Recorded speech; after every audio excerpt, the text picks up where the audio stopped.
They called her finished. 40, unmarried, invisible. A cautionary tale whispered behind fans in London's glittering ballrooms. Clara Whitmore had learned to endure the cruelty quietly, to accept that society had already written her ending. But on one impossible night, the most powerful man in England walked past every beautiful debutante, stopped directly before her, and extended his hand. The room fell silent, scandalized, furious. What happened next would shatter every rule the aristocracy held sacred, and prove that some women don't fade into shadows. They rise from them. If you want to see how this impossible love story unfolds, stay until the end, hit that like button, and comment which city you're watching from. The chandelier above Lady Pemberton's ballroom held 3,000 crystals. Clara Whitmore had counted them twice during the course of the evening, once while standing beside a potted fern pretending to admire the arrangement, and again while seated against the wallpapered wall between two elderly widows discussing their rheumatism. Counting crystals had become a survival mechanism, a way to endure the crushing weight of invisibility without screaming. At 40 years old and unmarried, Clara existed in a peculiar purgatory reserved for women society had deemed failures. Too old to attract suitors, too unmarried to command respect, too genteel to work, too poor to matter. She attended these Gathagony dressed as entertainment events only because her younger sister Beatrice insisted, clinging to the desperate hope that Clara might still catch someone's eye. Any eye. A widower, perhaps. A country gentleman of modest means. Anyone who might rescue her from the shame of spinsterhood. But Clara had stopped hoping 3 years ago. She watched now from her shadowed corner as the young women twirled across the parquet floor in their pastels and whites, their faces flushed with possibility. They reminded her of butterflies, beautiful, delicate, destined to live brilliantly for one brief season before fading. She had been one of them once, 18 years ago, fresh from her presentation at court, with her mother's pearls at her throat, and genuine belief that she might find love. That girl was dead now. In her place stood this hollow-eyed woman in an outdated burgundy gown, altered 3 times to stay fashionable, failing each time. "There's still hope, Clara," Beatrice whispered beside her, though even her sister's voice had taken on the quality of an obligation. "Lord Weatherby is widowed now. He might require a nursemaid for his 7 children, an aging mother," Clara finished quietly. "I'm aware." Beatrice flinched. "You mustn't be so bitter. It shows." "Everything shows, apparently. My age, my unmarried state, my dwindling prospects. What difference does bitterness make?" Her sister opened her mouth to respond, but the words died as a ripple of excitement surged through the ballroom. Conversations halted mid-sentence. Dancers stumbled, their attention fracturing. Even the orchestra seemed to play softer, as though the very music recognized the shift in atmosphere. The Duke of Blackthorn had arrived. Clara had never seen him before. Few had. Adrian Blackthorn was legendary in his absence, a man who inherited his title at 21 and immediately retreated to his northern estates, appearing in London perhaps once every few years for unavoidable parliamentary votes. Rumor painted him as cold, reclusive, impossibly wealthy, and utterly uninterested in the marriage market despite being 34 and without an heir.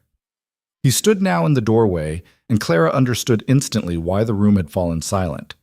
He wasn't handsome in the soft, boyish way of the young lords. His face held harder angles, strong jaw, prominent cheekbones, eyes so dark they appeared black in the candlelight. His hair, unfashionably long, brushed his collar. He wore his formal attire like armor, perfectly tailored, but somehow suggesting he'd rather be wearing anything else. There was something predatory about his stillness, the way he surveyed the room as though assessing threats rather than potential dance partners. Every unmarried woman in the ballroom straightened, suddenly aware of their posture, their expressions, their very existence. Mothers nudged daughters forward. Ambitious fathers calculated approaches. Lady Pemberton herself swept toward him, her face arranged in delighted surprise as though his attendance hadn't been the social coup of the season. Clara watched with detached amusement. This was theater at its finest, the mating ritual of the aristocracy, performed with all the subtlety of wolves circling prey. "He's looking this way," Beatrice hissed. "He's looking at the room, not at us," Clara corrected. "We don't exist to men like that." But something strange was happening. The Duke's dark gaze had indeed swept across the ballroom, passing over the beautiful Miss Hardington in her white silk, the wealthy Miss Charlotte Vane with her famous emeralds, Lady Catherine Ashford, whose father owned half of Shropshire. His attention paused nowhere, until it landed on Clara. She felt the impact of his stare like a physical touch, unexpected and shocking. For a moment, surely just a moment, his eyes held hers across the crowded ballroom. Then he looked away, accepting a glass of champagne from a passing footman, and Clara released a breath she hadn't realized she was holding. Coincidence. Nothing more. He'd been scanning the room and happened to pause. She meant nothing. The dancing resumed. The Duke spoke briefly with Lord Pemberton, declined an introduction to several hovering families, and appeared to be calculating his exit. Clara returned to counting crystals. 2,847. 2,848. Then he was standing in front of her. Clara looked up slowly, certain she was hallucinating. But no. The Duke of Blackthorn stood 3 feet away, his dark eyes fixed on her face with an intensity that made her skin flush. Beatrice made a small, squeaking sound. "Madam," he said, and his voice was deeper than she'd expected, roughened by disuse or deliberation. "Would you do me the honor of dancing?" The ballroom didn't gasp. It inhaled and held its breath. 300 people stopped pretending to focus on anything but this moment. Clara's mind reeled. This had to be a mistake. He was addressing someone behind her, or he'd been dared by cruel friends, or he was mad. No other explanation fit reality. She began, her voice deserting her. "I don't dance," he continued, as though she'd expressed concern about his skill, "but I'm told it's expected at these affairs. If you know the steps well enough to compensate for my incompetence, I would be grateful." He was serious, completely, impossibly serious. Beatrice jabbed her in the ribs hard enough to bruise. Clara stood mechanically, her legs uncertain beneath her skirts. The Duke extended his hand, broad, scarred across the knuckles, nothing like the soft hands of London gentlemen, and she placed her trembling fingers in his. The walk to the dance floor felt endless. Clara was acutely aware of every eye following their progress, every whispered comment. "Who is she?" "That's Clara Whitmore. You know, the spinster. 40, if she's a day." What is he thinking? This must be some sort of joke. The orchestra, perhaps sensing the drama, struck up a waltz. The Duke's hand settled at her waist with unexpected gentleness. His other hand enfolded hers, warm and steady. Clara placed her free hand on his shoulder and felt the solid muscle beneath the fine fabric. "You're terrified," he observed quietly as they began to move. "Confused," she corrected, her voice barely audible. "This doesn't make sense." "What doesn't?" "You. This. Me." Clara stumbled slightly, but his hold steadied her. "Every eligible woman in London is in this room, and you chose you," he finished. "I chose you. Is that truly so incomprehensible?" "Yes." The word came out sharper than intended. "Forgive me, Your Grace, but I'm not a fool. I'm 40 years old, unmarried, unremarkable. I have no fortune, no connections of value, nothing that would recommend me to a man of your standing. So yes, this is incomprehensible, and I cannot imagine what game you're playing, but I would appreciate not being the punchline." Something shifted in his expression, not offense, but something almost like recognition. "You think I'm mocking you? What else could this be?" They turned, moving through the other dancers who gave them wide berth, clearly straining to eavesdrop. The Duke was silent for several measures, and Clara wondered if she'd offended him beyond recovery. Perhaps he would abandon her mid-dance, leaving her humiliated on the floor. Instead, he said, "When I was 23, I attended a ball, much like this. A young woman, beautiful, accomplished, everything society prizes, danced with me because my title demanded it. Throughout the entire waltz, she looked past my shoulder, scanning the room for someone better. When the dance ended, she thanked me with the same enthusiasm one might thank a footman. I left London that night and didn't return for 7 years." Clara looked up at him, startled by the confession. "I came tonight," he continued, "because I needed to petition certain lords about industrial reform.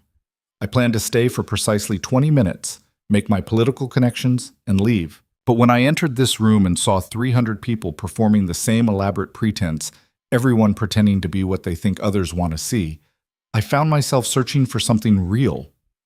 "And you think you found it in me?" Clara couldn't keep the bitter skepticism from her voice. I found it, he said quietly, in the only woman in this entire ballroom who wasn't performing. You stood in that corner looking at those people like an anthropologist observing a different species. No coy smiles, no calculated glances, just honest weariness with all of this. He gestured slightly, encompassing the ballroom. Do you know how rare that is? The music swelled. They turned again, and Clara realized she'd been dancing without thinking, her body remembering the steps from years ago. You don't know me, she said. You're romanticizing a stranger. Perhaps? Or perhaps I recognize someone else who's tired of pretending. His dark eyes held hers. What's your name?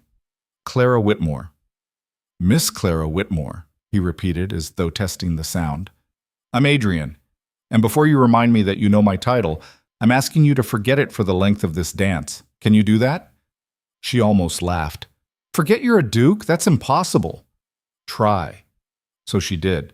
For the remaining minutes of the waltz, Clara let herself exist in the impossible, dancing with a man who saw her, who spoke to her as though her words mattered, who held her as though she were made of something precious. She knew it couldn't last, knew that the moment the music stopped, reality would crash back, and she would return to being invisible Clara, the cautionary tale, the woman society had already buried. But for now, she let herself be seen. The final notes of the waltz faded. The Duke, Adrian, stepped back and bowed formally. Clara curtsied, her hands shaking. Thank you, he said, and there was nothing perfunctory in it. That was the first honest conversation I've had in London in over a decade. Then he escorted her back to her corner, to her chair beside the potted fern, to her place among the forgotten. He inclined his head once more and turned away. Clara sank into her seat, her heart pounding so violently she thought she might be ill. What did he say to you? Beatrice demanded, gripping her arm. What happened? But Clara couldn't answer. She was too busy watching the ballroom erupt into barely contained chaos. Women clustered in tight groups, their expressions ranging from shock to fury. Men argued in corners. Lady Pemberton looked like she might faint. The Duke walked through the crowds without acknowledging any of them and disappeared into the night. Clara. Her sister shook her. People are staring. What do we do? What do we do? The question Clara had been asking herself for 20 years, every time society reminded her she didn't belong. We go home, Clara said quietly, and we forget this ever happened. But even as she said it, she knew forgetting was impossible. The next morning, Clara woke to find her mother weeping at the breakfast table. Ruined, Margaret Whitmore sobbed into her handkerchief. We're absolutely ruined. Clara's father sat in grim silence, the morning papers spread before him. Beatrice hovered uncertainly, her face pale. What's happened? Clara asked, though dread already coiled in her stomach. Her father slid the paper across the table without speaking. The society column featured a lurid account of the previous night's ball, complete with speculation about why the notoriously reclusive Duke of Blackthorn had danced exclusively with Miss C.W., a spinster of considerable age and no particular distinction. The columnist suggested everything from a drunken mistake to a cruel wager. One line stood out. One can only assume His Grace was either extraordinarily drunk or extraordinarily desperate to dance with such an unremarkable choice. Clara set the papers down carefully, fighting the urge to vomit.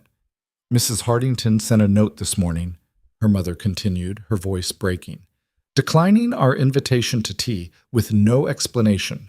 Lady Ashford cancelled our dinner arrangement. Even the merchants, Clara, sent word that we're no longer welcome at their garden party. Because I danced with a duke? Clara heard the numbness in her own voice. Because you made a spectacle of yourself. Her mother's grief transformed into anger.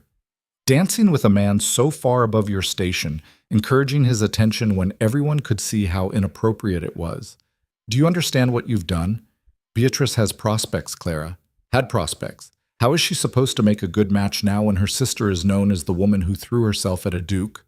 I didn't throw myself at anyone. He asked me, and you should have declined. Her father spoke for the first time, his voice cold. You should have understood that his request was either mockery or madness, and either way, accepting it would only bring shame on this family.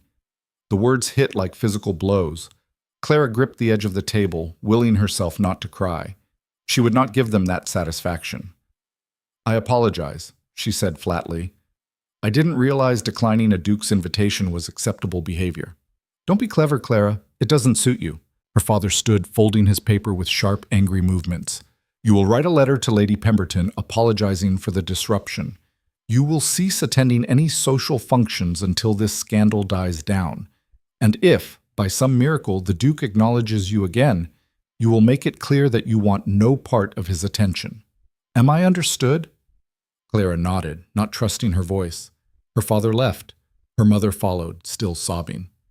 Beatrice remained, picking at her toast. "I don't think you did anything wrong," her sister said quietly. "Thank you. But Father's right about my prospects. Lord Ashford's son was going to call this week. Now he won't." Beatrice looked up, her young face troubled. "I know it's not fair, but could you, if the Duke does speak to you again, could you discourage him for my sake?"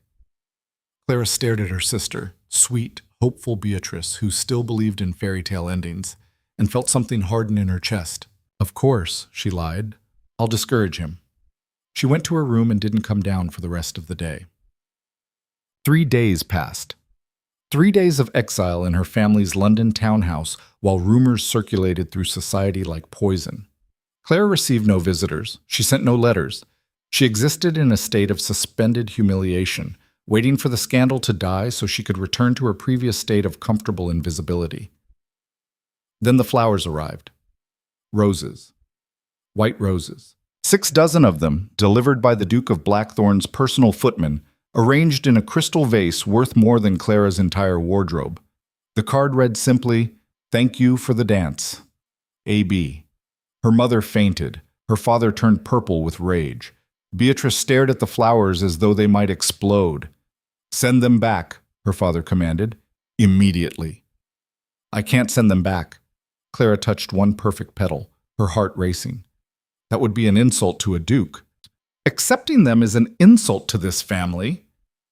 "Perhaps," Clara said quietly, surprising herself with her own boldness, "the family should consider that a duke, father, finds me worthy of attention regardless of what society's small minds think."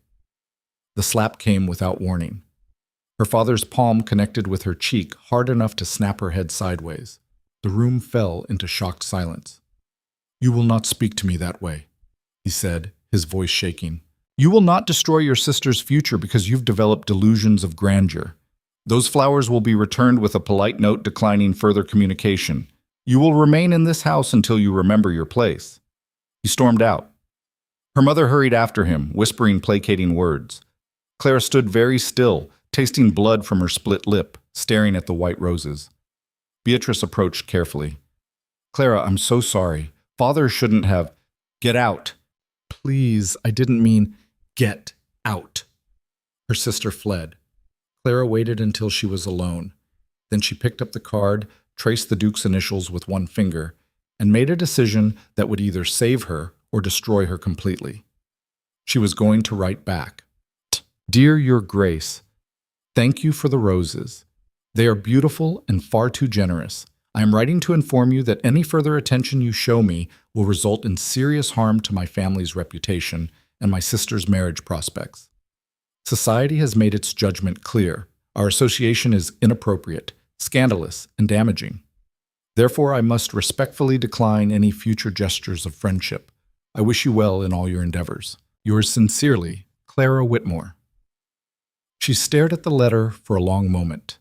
Then she crumpled it, threw it in the fire, and wrote a different one. "Dear Adrian, thank you for the roses and for seeing me. For the first time in years, I felt like something other than a ghost. I should tell you to stop. My family is in chaos, and society has decided I'm either pathetic or cunning, chasing a duke so far above my station. Every rule says I should disappear and let this blow over, but I find I don't care about the rules anymore. If you wish to write to me again, I would like that very much. Clara." She sealed the letter before courage could desert her, called for her maid, and instructed her to deliver it to the Duke's residence. Then she waited, her heart pounding, for the world to end. The response came the next morning.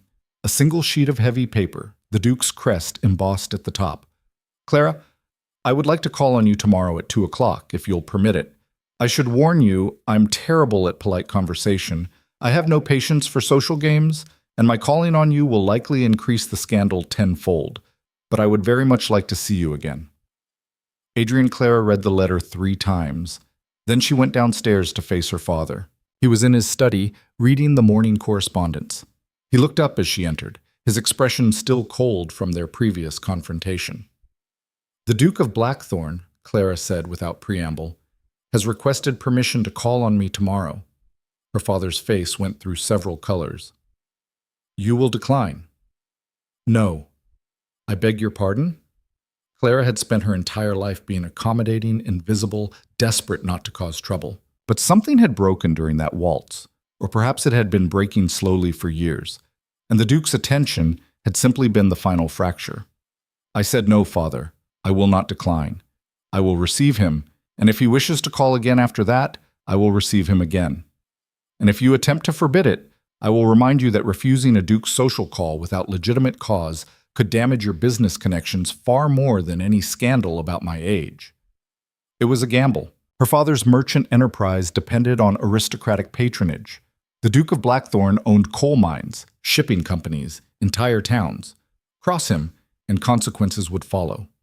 Her father stood slowly, his hands braced on the desk. You would threaten me. Your own father. I would remind you, Clara said, her voice steady despite her thundering heart, that I have spent 40 years being the obedient daughter, the invisible daughter, the daughter who made herself small so Beatrice could shine. I have one chance, one impossible, ridiculous chance, at something other than spending the rest of my life as a burden in your household. And I'm taking it. Silence stretched between them. Clara waited for another slap, for banishment, for any of the 100 consequences her defiance deserved. Instead, her father sat down heavily. You'll break your heart, he said quietly. Men like that don't marry women like you. He's amusing himself, and when he's done, you'll be left with nothing but a worse reputation than you already have. Perhaps, but it will be my choice and my consequence. Her father looked at her for a long moment, and Clara saw something shift in his expression. Maybe respect, maybe resignation, maybe just exhaustion. 2 o'clock tomorrow, he said finally. I will be present during the visit, as will your mother. There will be nothing improper. It was permission. Grudging, conditional permission, but permission nonetheless. Clara curtsied. Thank you, father. She left before he could change his mind. At precisely 2 o'clock the next day, the Duke of Blackthorn's carriage arrived. Clara watched from the drawing-room window as Adrian descended, dressed simply in dark gray, his long coat emphasizing his height. He looked uncomfortable, she realized, like a man steeling himself for battle. The butler announced him. Her parents rose stiffly. Clara stood, smoothing her dress with trembling hands. Adrian entered the drawing room and his dark eyes found hers immediately. Something in his expression softened. Miss Whitmore, he said formally. Mr. and Mrs. Whitmore, thank you for receiving me. Her father's greeting was cold. Her mother's was barely civil. The awkwardness was suffocating. They sat. Tea was served. Silence expanded like a living thing. I understand, Adrian said finally, addressing Clara's father, that my attention toward your daughter has caused disruption. That was not my intention, though I don't regret it. What exactly are your intentions, Your Grace? Her father asked bluntly. Clara is 40 years old and unmarried. If you're seeking a mistress... Father, Clara gasped. But Adrian merely looked amused. I'm seeking conversation with an intelligent woman who doesn't bore me to tears. Nothing more complicated than that. Whether it develops into friendship or something else depends entirely on Miss Whitmore's wishes. Society doesn't care about intentions, her mother said tightly. They care about propriety, and there is nothing proper about a duke pursuing a spinster. Then perhaps, Adrian said mildly, society's standards need adjustment. He turned to Clara. Would you walk with me in your garden? With your parents watching from the window, of course. Everything appropriate. Clara glanced at her father. He gave a curt nod. They escaped into the small garden behind the townhouse, barely 20 feet square, but it felt like freedom. Clara could see her parents silhouetted in the window, watching. Your father thinks I'm toying with you, Adrian observed. Are you? No. He stopped walking and faced her fully. I'm going to be very honest, Clara, because I suspect you value honesty more than pretty lies. I don't know what this is between us. I don't know if it will become friendship or more or nothing at all. But I do know that I haven't felt this interested in another person in 15 years, and I'm not willing to let society's idiocy rob me of discovering what that means. Clara's breath caught. They'll crucify us both. I've been crucified before. I survived. I haven't, she said quietly. I've spent my entire life trying to be acceptable, and I've failed anyway. This will make it so much worse. Then tell me to leave, and I will. I won't contact you again. Adrian's voice was completely serious. I won't force my attention where it's unwanted, but if there's any part of you that wants to know where this might lead, then damn society and their cruelty. We deserve that much. Clara looked at him. This impossible man who had walked into her life and upended everything. He was right. She knew he was right, and she knew that choosing him meant choosing war with the entire social order. She'd been invisible for 20 years. Maybe it was time to be seen. I would like you to call again, she said. Next week, perhaps, if you're still willing. Adrian smiled, the first genuine smile she'd seen from him, and it transformed his entire face. I'll be here, he said.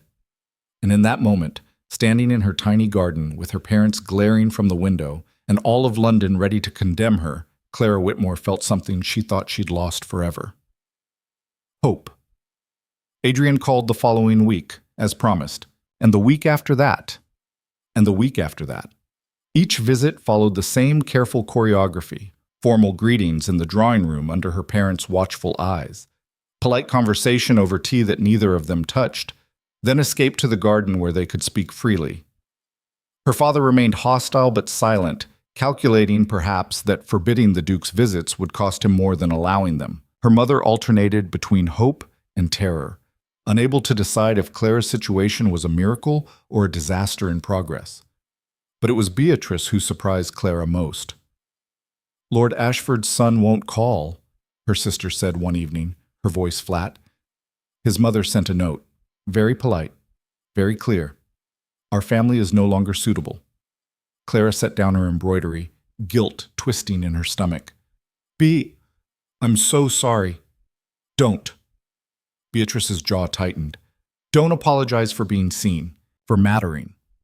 Do you know what I realized watching you with the Duke? I've spent my entire life performing for men who barely notice I exist. You stopped performing, and a Duke chose you anyway. Maybe I've been doing everything wrong.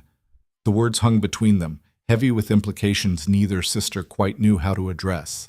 Meanwhile, London's drawing rooms burned with speculation. The Duchess of Hartwell hosted a salon specifically to dissect the scandal. Clara learned this from their former maid, who'd been dismissed for defending her mistress and now worked for a more sympathetic household. According to her report, the theories ranged from the Duke suffering from mental illness to Clara employing dark magic to ensnare him. The most popular theory suggested Adrian had made a wager, that he'd been challenged to court the least marriageable woman in London, and Clara was simply his unfortunate target. They're saying the Duke will abandon you within a month, the maid whispered, pressing a handkerchief to her eyes. That he's making a fool of you on purpose. Miss Clara, please be careful. But when Clara mentioned the rumors during Adrian's next visit, he merely raised an eyebrow. Dark magic, he repeated, leaning against the garden wall with his arms crossed. That's creative, at least. Last week they were saying I'd gone mad from isolation. The week before that you were secretly a wealthy heiress hiding your fortune. This doesn't bother you? Clara demanded. The things they're saying about both of us? I stopped caring what London thinks when I was 23, Adrian said. The question is whether it bothers you. Did it? Clara examined her feelings carefully.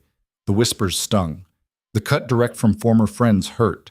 The knowledge that her family suffered for her choices created constant guilt. But underneath all that ran a current of something else.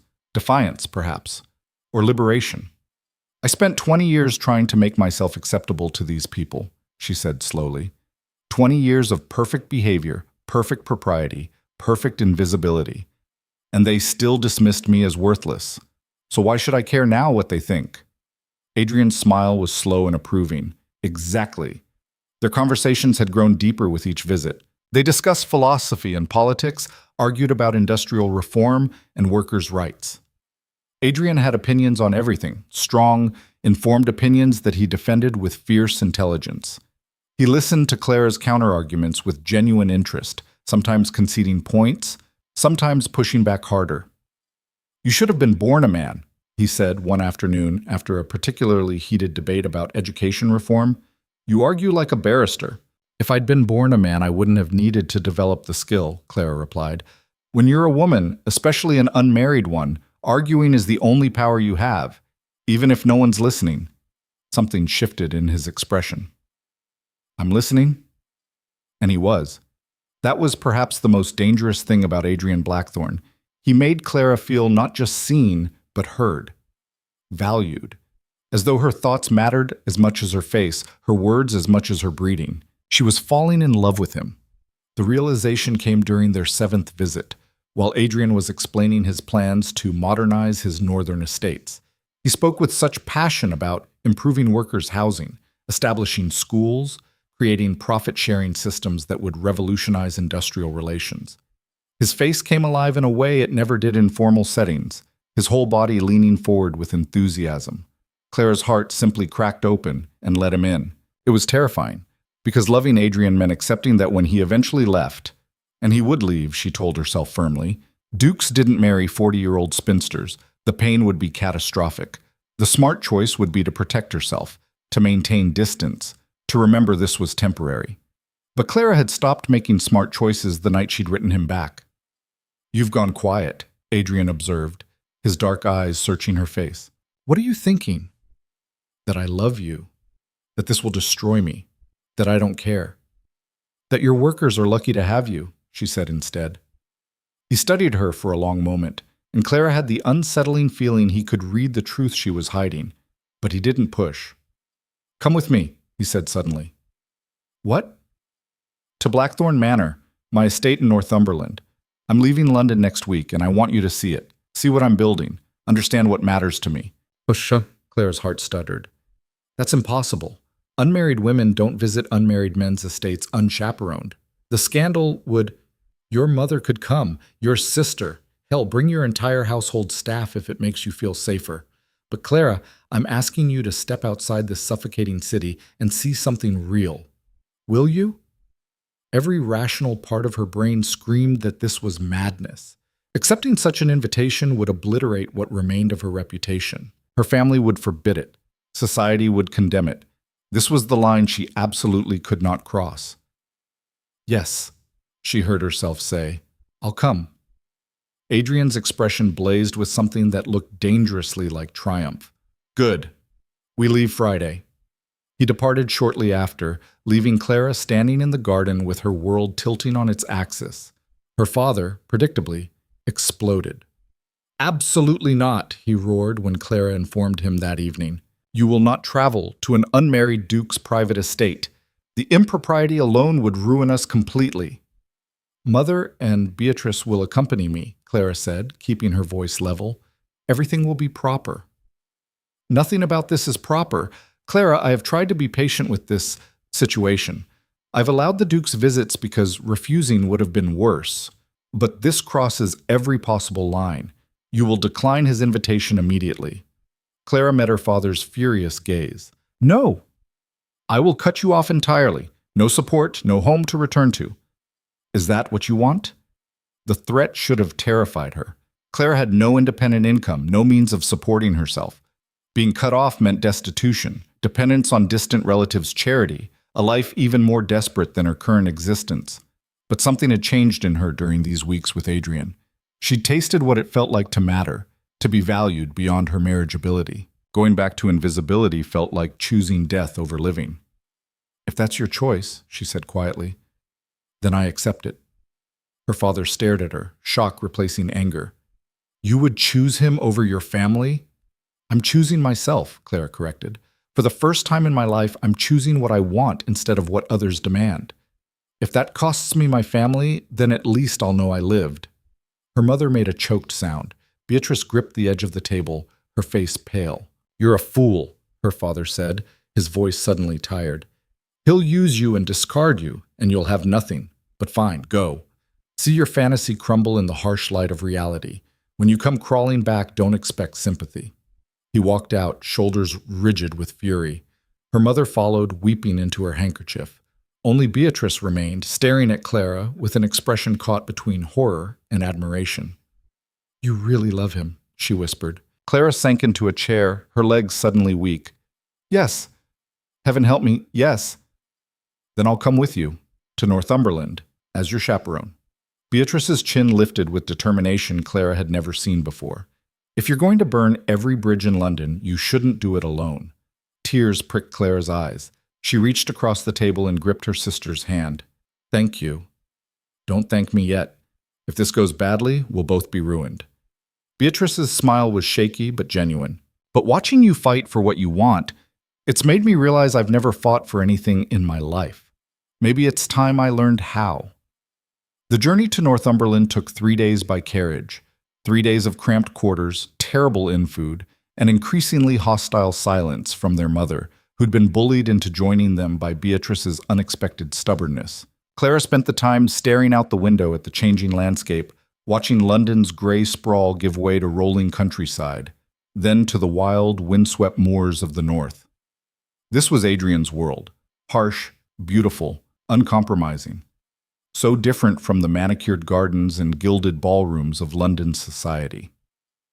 They arrived at Blackthorn Manor just as the sun began setting, painting the massive stone edifice in shades of amber and crimson. It was enormous, easily 4 times the size of any estate Clara had ever visited. But there was nothing soft about it. The manor looked like a fortress, built to withstand northern winters and border raids from centuries past. Adrian was waiting at the entrance, dressed in simple riding clothes, his hair windblown. He looked more relaxed than Clara had ever seen him in London, as though crossing into his own territory had peeled away layers of tension. "Miss Whitmore," he said, helping her down from the carriage. His hand lingered on hers a moment longer than strictly necessary. "Welcome to Blackthorn." The manor's interior matched its exterior, grand but austere, more concerned with function than decoration. A housekeeper named Mrs. Blackwood showed them to their rooms, a suite for Clara's mother and Beatrice, a separate chamber for Clara herself. Everything was impeccably maintained, but noticeably lacking the excessive ornamentation that characterized London estates. "Dinner in an hour," Mrs. Blackwood announced. "His Grace requests informal dress. He doesn't stand on ceremony here." After the housekeeper departed, Clara's mother turned on her with barely suppressed fury. "Separate rooms," she hissed. "No married woman to chaperone properly. Do you understand what this looks like? What people will say?" "There are no people here to say anything," Clara replied, too tired to fight. "That's rather the point, Mother." "You think the servants won't talk? Word will spread through every household in England within a month. You'll be branded as his mistress whether anything improper happens or not." "Then I suppose," Clara said quietly, "we're already ruined, so we might as well enjoy the visit." Her mother made a sound of pure frustration and swept from the room, dragging a reluctant Beatrice with her. Clara collapsed onto the bed, staring at the ceiling. Her mother was right, of course. Coming here had been reckless beyond measure. Even with chaperones present, even with everything technically proper, the optics were damning. Single women didn't visit unmarried men's private estates. Period. But she was here now, and some part of her, the part that had been slowly awakening since that first waltz, refused to regret it. A soft knock interrupted her thoughts. "Come in," she called, expecting a maid. Adrian entered instead, closing the door behind him with casual disregard for propriety. Clara sat up quickly. "You shouldn't be here. If anyone sees—" "Mrs. Blackwood is discretion itself. And the rest of the staff answers to me," Adrian said. He crossed to the window, gazing out at his darkening estate. "Besides, I wanted to speak with you privately before dinner, to explain what you'll see tomorrow."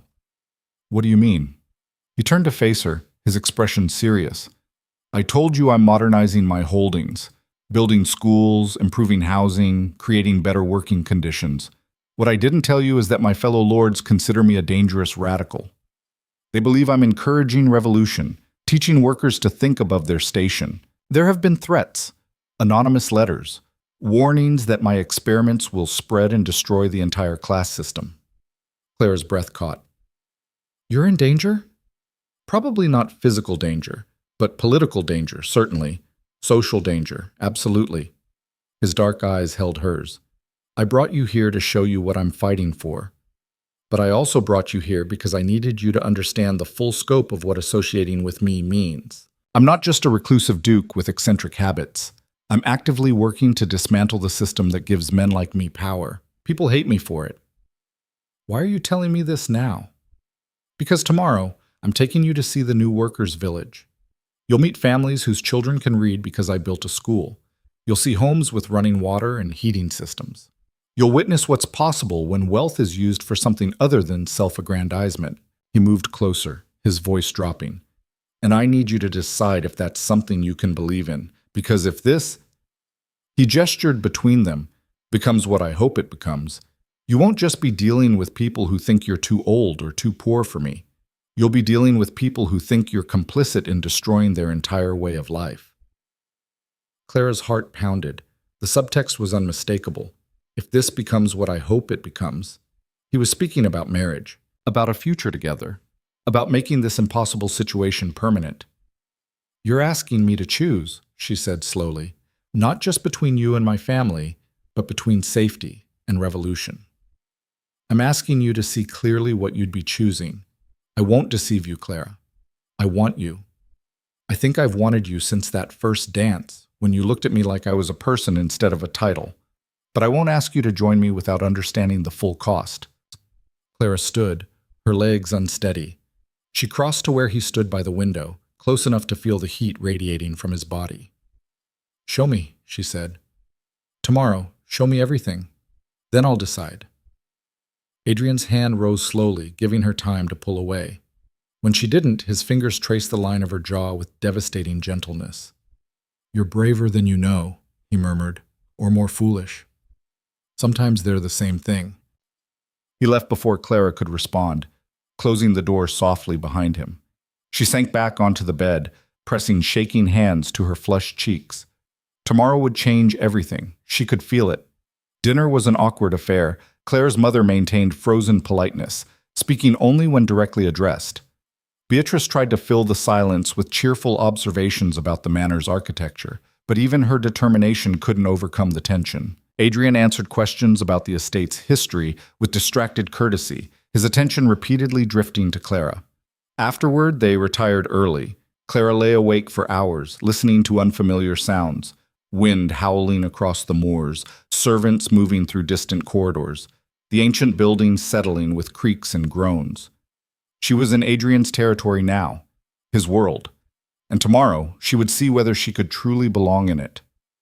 Dawn broke gray and cold. Clara dressed in her simplest gown, no London finery here, and descended to find Adrian waiting in the breakfast room, already dressed for riding. We'll take the carriage, he said. The village is only 3 miles, but the road's rough. Her mother declined to join them, claiming a headache. Beatrice came, though, her curiosity overcoming her nervousness.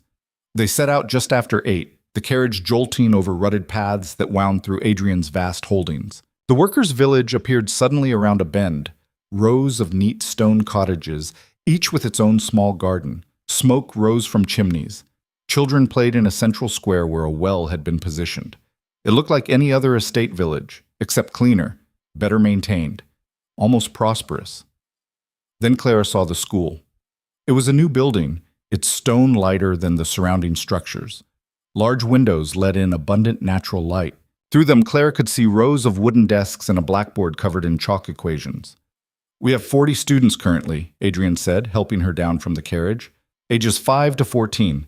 After that, promising students can apply for scholarships to continue their education. You're educating workers' children? Beatrice breathed. Beyond basic reading? Mathematics, science, literature, history. Everything the children of lords receive.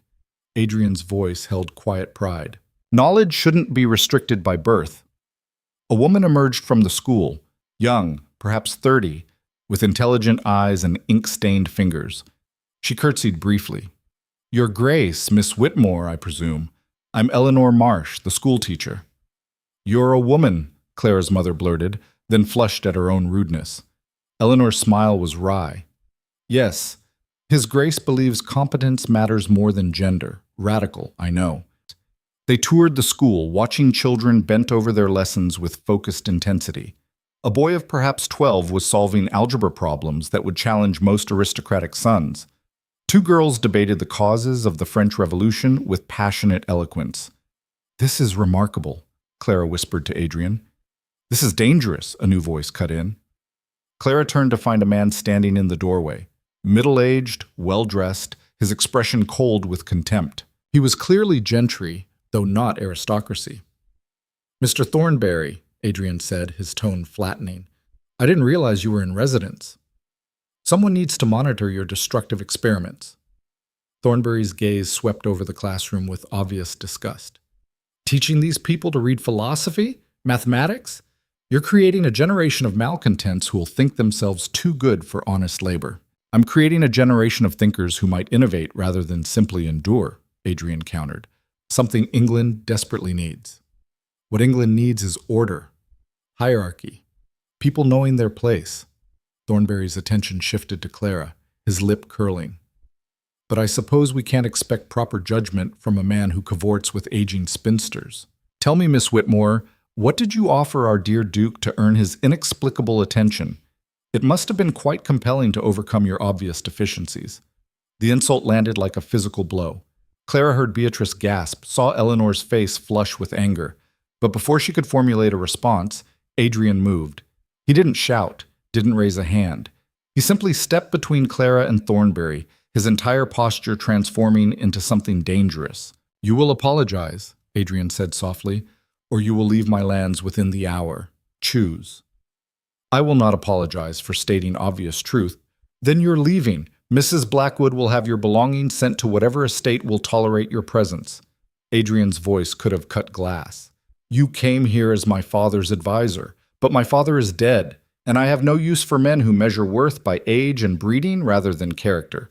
Get out." Thornberry's face purpled. "You're making enemies, Blackthorn. Powerful enemies. This obsession with reform, with elevation of the lower classes, with dignity for women, it will destroy you. And when it does, don't expect sympathy from those of us who tried to warn you." "I'll remember that," Adrian said. "Now leave before I have you physically removed." Thornberry stalked out, radiating fury. The children had gone silent, watching with wide eyes. Eleanor looked simultaneously terrified and exhilarated. Adrian turned to Clara, his expression softening. "I apologize. Thornberry's a relic of my father's generation. I should have dismissed him months ago." But Clara barely heard him. Something had shifted in her chest, a final piece falling into place, because Adrian hadn't defended her as though she needed protecting.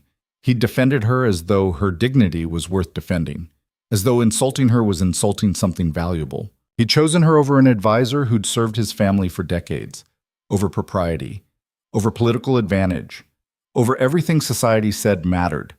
He'd chosen her. "Take me to the workers' homes," Clara said quietly. "I want to see everything." They spent the next 3 hours touring the village. Clara met families living in cottages that were small but remarkably comfortable. Wooden floors instead of packed earth, real glass windows, indoor pumps for water. Women demonstrated the coal-burning stoves that heated multiple rooms. Men explained the profit-sharing system that gave them stake in the mine's success. Everyone they met treated Adrian with respect, but not servility. He knew their names, asked about their children, discussed production challenges as though speaking with equals. This was what he'd meant. This was the revolution he was building, not through violence or rhetoric, but through systematic dismantling of the assumptions that kept people trapped in poverty and ignorance, and he wanted her to be part of it. By the time they returned to the manor, Clara's decision was made. That evening, after dinner, Adrian asked her to walk with him in the manor's gardens. It was cold, nearly dark, entirely improper. Clara went anyway, leaving her horrified mother and intrigued sister behind. They walked in silence for a while, their breath misting in the autumn air. "What did you think?" Adrian finally asked. "Of what you saw today." "I think," Clara said carefully, "that you're going to change the world, or try to anyway, and that half of England will hate you for it. Probably more than half. I also think," she continued, stopping to face him in the gathering darkness, that you're the most extraordinary man I've ever met, and that I'm terrified of what choosing you will cost, but more terrified of what not choosing you will cost me. Adrian went very still. Clara, let me finish. Her voice shook but held steady. I'm 40 years old. Society considers me worthless. My own family sees me as a burden. For 20 years I've lived as a ghost, trying to be acceptable to people who would never accept me. And then you asked me to dance, and everything changed. She stepped closer, looking up into his dark eyes. I don't know if you love me. You've never said so. But I know that you see me, truly see me, in a way no one else ever has. And I know that what you're building here matters more than any drawing room in London. So if you're asking me to choose between safety and significance, between invisibility and impact, then I love you, Adrian interrupted, his voice rough with emotion. I should have said it weeks ago, but I'm apparently terrible at declarations. Clara, I love you. Your intelligence, your courage, your refusal to accept the limitations others impose. I love that you argue with me and challenge me and see through every pretense. I love you, and I want to spend the rest of my life proving to you that choosing me wasn't a mistake. He dropped to one knee right there in the cold garden, pulling a ring from his pocket. This was my grandmother's. She was a duchess who fought for workers' rights 60 years before anyone would listen. I think she would have loved you. He held up the ring. An emerald surrounded by small diamonds, the setting old-fashioned but beautiful. Marry me, Clara. Not because society expects it or because you need rescuing, but because we make each other better, because we can build something meaningful together, because I cannot imagine facing the battles ahead without you beside me.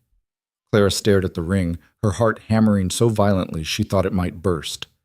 This was the moment, the choice that would define the rest of her life. Behind them, the manor's windows glowed with warm light. Inside, her mother was probably pacing with anxiety, her sister watching from some hidden vantage point. Beyond this estate lay London, seething with scandal and judgment. Beyond that, an entire social order ready to condemn them both. But here, in this moment, none of that mattered. Yes, Clara whispered. Yes, I'll marry you. Adrian's face transformed with joy. He slipped the ring onto her finger. It fit perfectly, as though it had been waiting for her, and stood, pulling her into his arms. The kiss was everything Clara had never let herself dream of, passionate but tender, claiming but generous, full of promise and desire and overwhelming relief. When they finally broke apart, both breathless, Adrian pressed his forehead to hers. You're sure? He asked. Because once we announce this, there's no going back. The whole world will turn against us. Clara thought of Thornberry's contempt, her father's fury, London's vicious whispers. She thought of every person who'd ever dismissed her as worthless, every man who'd looked through her as though she didn't exist, every woman who'd pitied her unmarried state. Then she thought of the children in Adrian's school, the families in their comfortable homes, the future they could build together, one where worth wasn't determined by age or gender or birth. Let them turn, she said fiercely. Let them rage and condemn and hate us. We'll build something better than their approval could ever give us. Adrian kissed her again, harder this time, and Clara felt the last of her old self fall away. The invisible woman, the ghost in the ballroom, the failure who'd spent 2 decades trying to matter to people who would never see her value. That woman was gone. In her place stood someone new, someone who'd chosen love over safety, significance over approval, truth over pretense. Someone who was about to become a duchess, and all of England could burn with rage if it wanted to. She was done caring. They told her mother that night. Margaret Whitmore sat frozen in the drawing room, the emerald ring catching firelight as Clara extended her hand. For a long moment, the only sound was wood crackling in the hearth and the distant howl of wind across the moors. You're joking, her mother finally whispered. Please tell me this is some sort of... We're engaged, Clara said firmly. Adrian proposed an hour ago. I accepted. Adrian. Her mother's voice climbed toward hysteria. You call a duke by his Christian name. You accept a proposal without your father's permission. Do you understand what you've done? I've chosen my future, Clara replied. For once in my life, I've chosen. Beatrice, who'd been silent until now, suddenly laughed, a bright, almost manic sound. She did it. She actually did it. Oh, Clara, they're going to crucify you. Let them try. Adrian moved to stand beside Clara, his hand settling protectively at the small of her back. Mrs. Whitmore, I understand this is unconventional, but I love your daughter, and I intend to marry her whether society approves or not. You're welcome to remain here as our guest and attend the wedding, or I'll arrange transport back to London tomorrow. Your choice. Margaret stared at him as though he'd spoken a foreign language. You cannot possibly understand what you're asking. Clara is 40 years old, unmarried. She has no fortune, no connections, nothing that recommends her as a duchess. People will say she trapped you, seduced you, that you've lost your mind. People have always said terrible things about me, Clara interrupted, surprised by the steadiness in her own voice. Being called a spinster, a burden, invisible. I've survived all of it. I can survive being called a fortune hunter, too. But Beatrice will be perfectly fine, Beatrice said, rising from her chair with unexpected grace. In fact, I think I'll return to London tomorrow and tell everyone exactly what happened here. That the Duke of Blackthorn chose our family. That Clara won where every ambitious mother failed. Let them choke on it. Clara turned to her sister in shock. I'm tired of being afraid, Beatrice said, her eyes bright with tears and something fiercer. Watching you fight for what you want. It's made me realize I've spent my whole life waiting for someone to choose me. Maybe it's time I chose myself instead. Their mother made a broken sound and fled the room, her sobs echoing through the corridors. Adrian looked between the sisters, his expression complicated. I'll arrange for your return to London, he said to Beatrice, with a proper escort and a letter explaining the situation. If your family suffers socially because of this, I'll ensure you're financially protected. Keep your money, Beatrice replied, but not unkindly.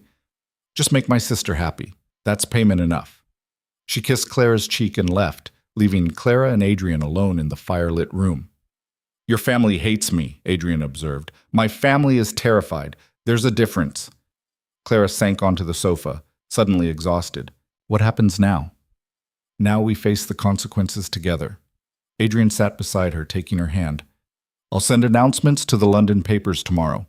We'll marry here within the month. I won't subject you to a London wedding where half the guests would be there to witness your humiliation. After that, we'll divide our time between here and my other estates, appearing in London only when parliamentary duties demand it. You're planning our entire future, Clara said softly. I'm trying to protect you from the worst of what's coming. His grip tightened. Clara, when that announcement publishes, every scandal sheet in England will tear you apart. They'll investigate your past, interview anyone who ever knew you, print every cruel rumor and invent new ones. Are you truly prepared for that? Was she? Clara examined the question honestly. The old version of herself, the one who'd counted crystals and made herself invisible, would have crumbled under such scrutiny. But something fundamental had shifted in her. She'd stopped seeking approval from people whose opinions didn't matter. I survived 40 years of being dismissed, she said. I can survive being discussed. Adrian's kiss was gentle, reverent. Then we fight. The announcement appeared in the Times 3 days later, after Beatrice and her mother had departed for London in icy silence. Clara read it over breakfast, her hands trembling slightly. The Duke of Blackthorn is pleased to announce his engagement to Miss Clara Whitmore of London. The wedding will take place at Blackthorn Manor on the 28th of October. The couple requests privacy during this time. 16 words that would detonate across every drawing room in England. Privacy, Clara murmured, setting down the paper. That's optimistic. I can hope. Adrian was reading correspondence, his expression growing darker with each letter. Though judging by these responses, hope may be misplaced. What do they say? Lord Pemberton congratulates me while suggesting I've lost my mind. Lady Hertford requests I reconsider this unfortunate lapse in judgment. The Duke of Somerset outright calls you a scheming fortune hunter and advises me to seek medical evaluation.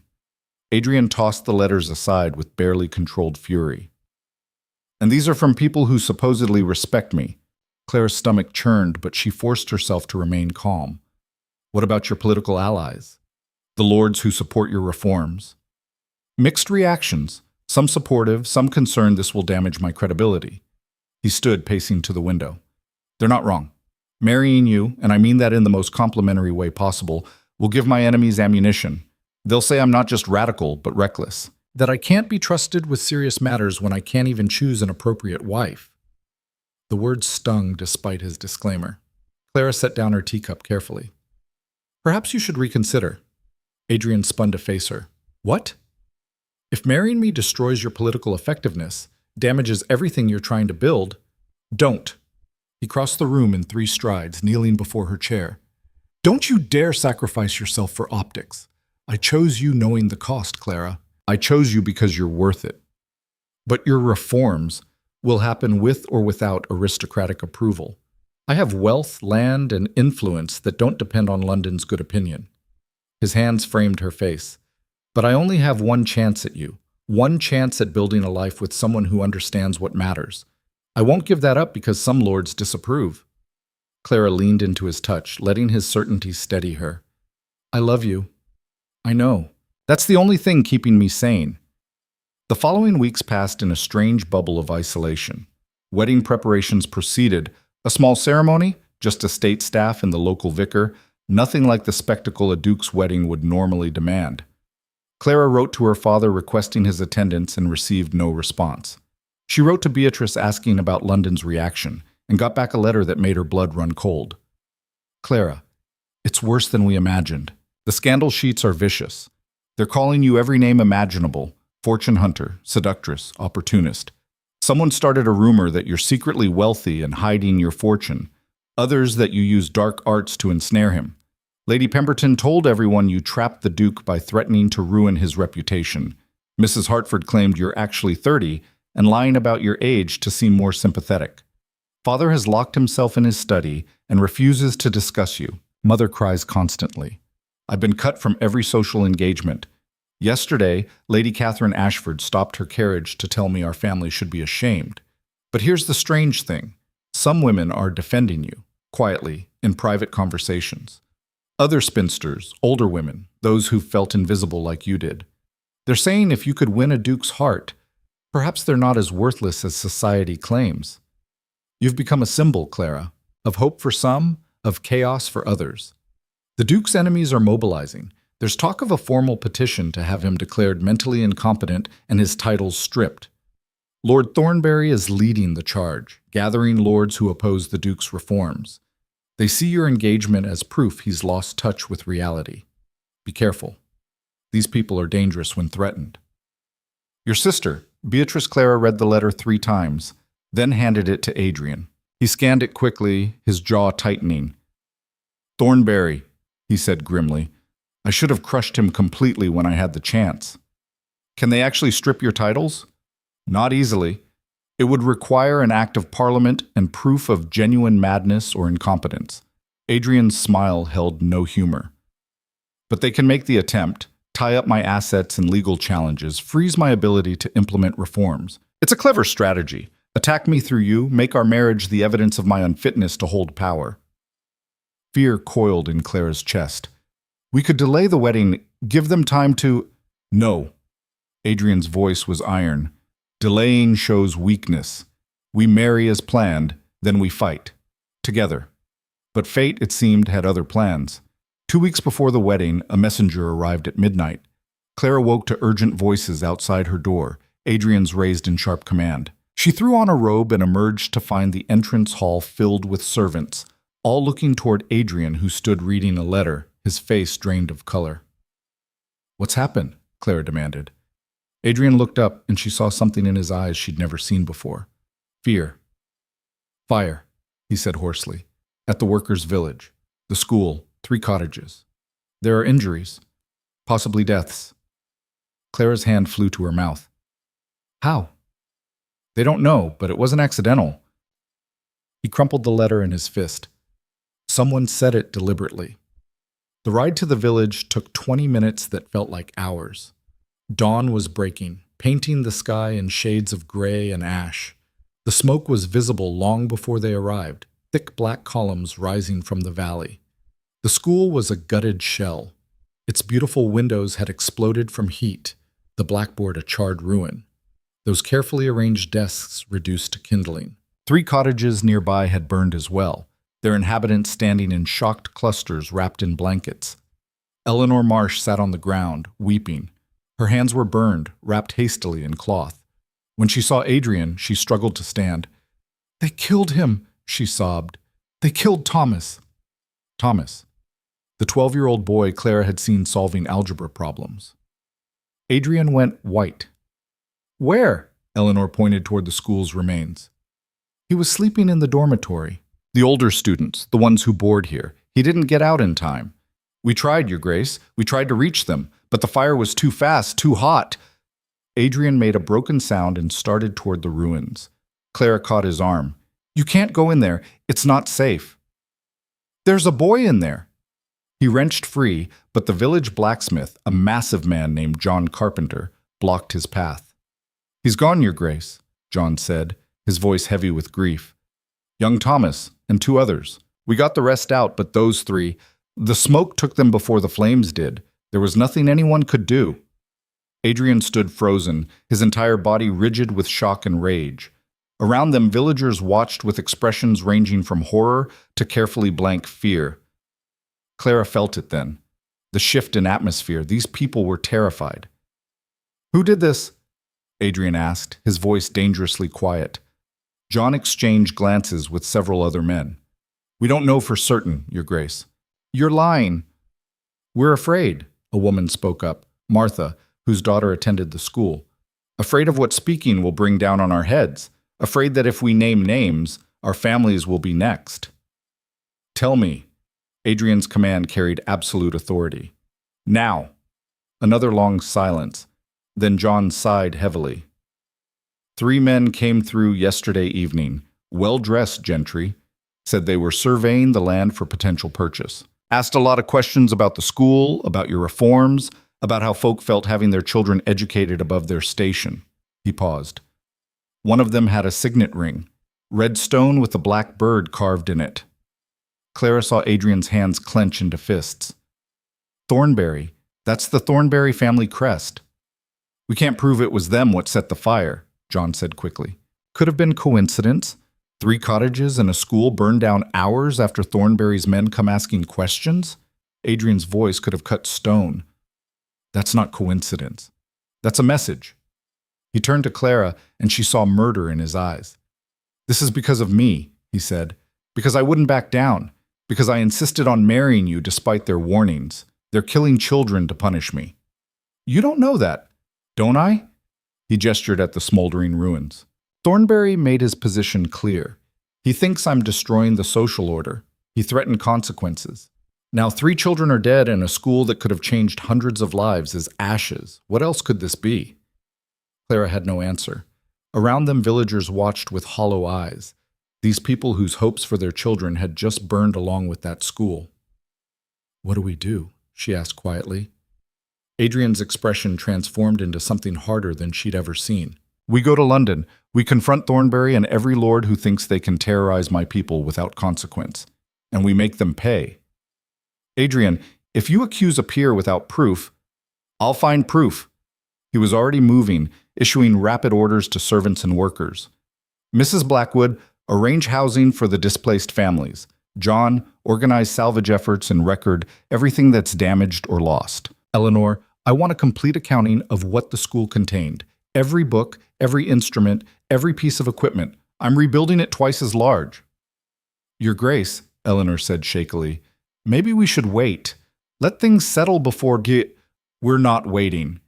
Adrian's voice rang across the square. We're not letting fear dictate our choices. These men want us to retreat, to accept that reform has consequences, and those consequences include dead children. I will not give them that satisfaction. He turned to the assembled villagers, his voice rising so all could hear. I know you're frightened. I know this seems like proof that change is too dangerous, that we should accept our places and be grateful for what we have. But look at what we've lost. 3 children who could have been doctors, engineers, teachers. 3 futures snuffed out because powerful men felt threatened by the possibility of your children becoming their equals. Several people shifted uncomfortably. A few nodded. I'm going to London, Adrian continued. I'm going to find who did this, and I'm going to destroy them so completely they'll serve as warning to anyone else who thinks terrorism is acceptable. I'm going to rebuild this school larger and better. I'm going to keep fighting for the reforms that make these men so afraid. And I'm going to marry Miss Whitmore in 2 weeks exactly as planned because I refuse to let bullies dictate my life. He paused, his dark eyes sweeping across the crowd. But I can't do any of that without you. I need you to be brave. I need you to trust that justice will come. I need you to believe that your children's futures are worth fighting for, even when the fight gets bloody. Will you stand with me? Silence. Clara held her breath, watching fear war with hope on worn faces. Then John Carpenter stepped forward. I'll stand with you, Your Grace. My son was in that school. Could have been him that died. I want these bastards punished. And I, Martha said, her voice shaking but determined. My daughter loved that school, loved learning. She deserves better than a world where men burn down dreams because they're afraid of change. One by one, others stepped forward. Not everyone. Some families turned away, fear winning out. But enough. Enough to matter. Adrian looked at Clara, and she saw the question in his eyes. This would get worse before it got better. They could still retreat, postpone the wedding, let the scandal die down.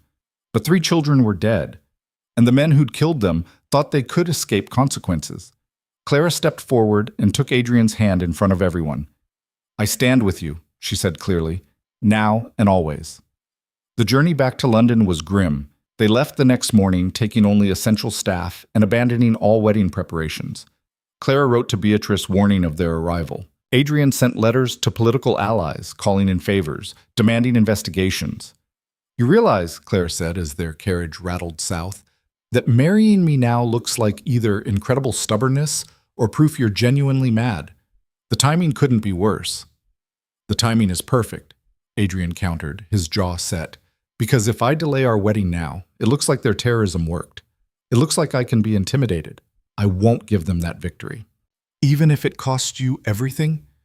Everything is worthless without you. He pulled her close, and Clara felt the tremor in his hands. Rage barely contained. 3 children, Clara. 3. If I had just backed down, been more careful, not pushed so hard. Don't. She gripped his face, forcing him to look at her. You are not responsible for evil men's choices. They burned that school. They killed those children. That guilt belongs to them alone. But I gave them the excuse. No, you gave children hope, education, futures. The men who felt threatened by that chose murder. That's on them, not you. Adrian pressed his forehead to hers, breathing hard. When we get to London, it's going to be brutal. Thornbury will have prepared. My enemies will be waiting, and standing beside me will make you a target. Clara thought of those children solving algebra problems, debating history, reading books that could have opened worlds. She thought of their futures reduced to ash because powerful men felt threatened. Let them come, she said fiercely. Let them all come. London appeared on the horizon 3 days later, its gray sprawl a stark contrast to the wild northern moors. Clara felt the city's weight settle over them like a shroud, all those watching eyes, all that judgment, all that barely concealed hostility. Beatrice met them at the townhouse with news that made Clara's blood freeze. They're calling for your arrest, she said without preamble, her face pale. Thornbury filed a formal petition this morning claiming you orchestrated the fire yourself for sympathy and insurance money. He has witnesses, villagers he's bribed to testify you were unstable, obsessed with reform beyond reason, willing to sacrifice lives for your political agenda. Adrian's expression went deadly calm. He's fabricating evidence. Of course he is, but he's doing it legally, through proper channels. The magistrate has agreed to hear the case. Beatrice turned to Clara. And there's more. They're claiming Clara is complicit, that she drove you to madness, that she's manipulating you for access to your fortune, that she should be investigated for fraud and witchcraft. Witchcraft? Clara almost laughed at the absurdity. We're in the 19th century, not the medieval age. Desperate men use desperate accusations, Adrian said grimly. When did the hearing begin? Tomorrow morning, 10 o'clock. Good. Adrian's smile was sharp as broken glass. That gives me tonight to gather my own witnesses and evidence. Beatrice, I need you to contact Lords Ashford, Pemberton, and Somerset. Even though Somerset called Clara a fortune hunter, he's honest enough to be horrified by child murder. Tell them I'm calling in every favor owed. Tell them if they value justice over politics, they'll be at that hearing. Beatrice nodded and rushed out. Adrian turned to Clara. You should stay here tomorrow. Let me handle. Absolutely not. Clara's voice was steel. If they're accusing me of witchcraft and fraud, I'm facing them directly. I won't hide. Clara, if this goes badly, you could be arrested, held for investigation, tried and convicted in the court of public opinion, even if the legal case fails. Then we'll face that together too. She took his hands. I chose this, Adrian. I chose you, and I chose this fight. I'm not backing down now. He stared at her for a long moment, then pulled her into a kiss that tasted of desperation and determination. Tomorrow, he murmured against her lips, we end this, one way or another. The magistrates' chambers were packed, every seat filled with aristocrats and gentry, all craning to witness the spectacle. Clara entered on Adrian's arm, feeling hundreds of eyes dissecting her, the aging spinster who'd supposedly driven a duke to madness and murder. Thornberry sat at the petitioner's table, flanked by two expensive barristers. He smiled when he saw Clara, the expression cold with triumph. The magistrate, Lord Chief Justice Worthington, ancient and supposedly incorruptible, called the proceedings to order. This is an inquiry into allegations that Adrian Blackthorne, Duke of Blackthorne, did willfully and with malicious intent arrange the burning of property under his ownership, resulting in 3 deaths, for purposes of financial gain and political manipulation. How does the accused respond? Adrian stood, his voice carrying across the silent chamber. Not guilty, and I call these proceedings exactly what they are. A politically motivated attack designed to silence reform and terrorize those who challenge aristocratic power. Murmurs erupted. The magistrate banged his gavel. You'll have opportunity to present that argument. For now, Lord Thornberry, present your evidence. What followed was a masterclass in fabrication. Thornberry's barristers produced witness after witness, villagers who claimed Adrian had been acting strange, obsessed, reckless. A fire inspector who said the blaze showed signs of accelerant poured deliberately. An insurance assessor who testified the school was worth far more than it should be, suggesting fraud. Then came the killing blow. We call Miss Clara Whitmore, Thornberry's lead barrister announced. Clara stood, her legs steady despite her racing heart. They couldn't compel testimony, but refusing would look like guilt. She walked to the witness stand and took her oath. Miss Whitmore, the barrister began, his voice syrupy with false sympathy. You're 40 years old and unmarried, correct? Yes. And you've spent the last several months in the Duke's company? Yes. Unchaperoned, on his private estates, in circumstances society would consider highly inappropriate? Clara's jaw tightened. We were properly chaperoned at all times. Were you? The barrister produced a document. We have testimony from household staff that you and the Duke were frequently alone, that he visited your bedchamber at night, that the two of you engaged in activities unbefitting unmarried persons. Gasps rippled through the gallery. Clara felt heat flood her face. Not shame, but rage. That's a lie. Is it? Or is it the truth you're desperate to hide? Because here's what I think happened, Miss Whitmore. The barrister leaned closer. I think you saw an opportunity. A wealthy, reclusive duke, known for eccentric views. I think you positioned yourself to attract his attention, used your, shall we say, mature charms to compromise him, then manipulated his reformist tendencies toward increasingly unstable actions, culminating in arson and murder designed to make him appear a martyr to his cause. That's insane, Clara shot back. Why would I want children dead? For the insurance money the Duke would collect, for the political sympathy, for the increased influence over him that such trauma would provide. The barrister smiled. You're a desperate spinster who saw one last chance at security and seized it, regardless of who got hurt. The chamber erupted, people shouting, arguing, calling for order. Through it all, Clara sat frozen, watching her character assassinated in front of London's elite. Then Adrian stood. Enough! His voice cut through the chaos like a blade. Lord Worthington, I request permission to present evidence that will expose this entire proceeding as the political farce it is. You'll have your turn, Your Grace. I want it now. Adrian's tone left no room for argument. Because sitting here listening to lies about the woman I love, while the real murderers hide behind legal procedure, is more than I can stomach. Something in his delivery, the raw fury, the absolute conviction, made the magistrate pause. Very well. Present your evidence. Adrian gestured, and the chamber doors opened. Eleanor Marsh entered, her bandaged hands visible, flanked by two men Clara didn't recognize. Miss Marsh, Adrian said, please tell the court what you told me yesterday. Eleanor's voice shook but held steady. The night before the fire, I was closing the school late. I saw three men examining the building, looking at the doors, the windows, touching the walls. When I called out, they ran, but one dropped this. She held up a silver pocket watch. On its back, clearly visible, was engraved the Thornbury family crest. The chamber exploded. Thornbury lunged to his feet. That proves nothing. Anyone could have stolen. The men with Miss Marsh, Adrian interrupted, are Bow Street runners I hired to investigate. They traced the watch's unique serial number to a purchase made by Lord Thornbury 3 months ago. They also found witnesses who saw Thornbury's carriage near the village the night of the fire. And most damningly, they discovered payments made from Thornbury's accounts to known arsonists 2 days before the blaze. He slammed a stack of bank documents on the table. You want to talk about evidence, Thornbury? Let's talk about yours. Those villagers who testified against me? Every one received payments from accounts linked to you. That fire inspector? His brother works on your estate. The insurance assessor, you sit on the board of his company. Adrian's voice rang with righteous fury. You murdered 3 children to punish me for defying you, then tried to use the legal system to finish destroying me. You are a monster, and I will see you hang for what you've done. Silence fell like a hammer. All eyes turned to Thornbury, whose face had gone from red to white. Those documents are fabricated, he said, but his voice lacked conviction.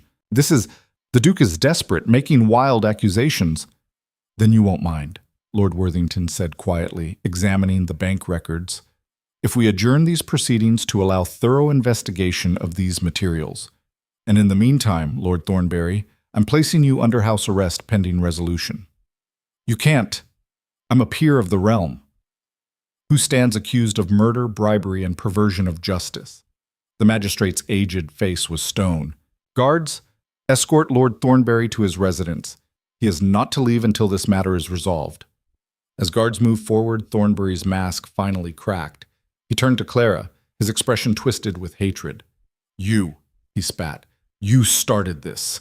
1 aging whore corrupts a duke, and 3 children die. I hope you're proud of what you've wrought.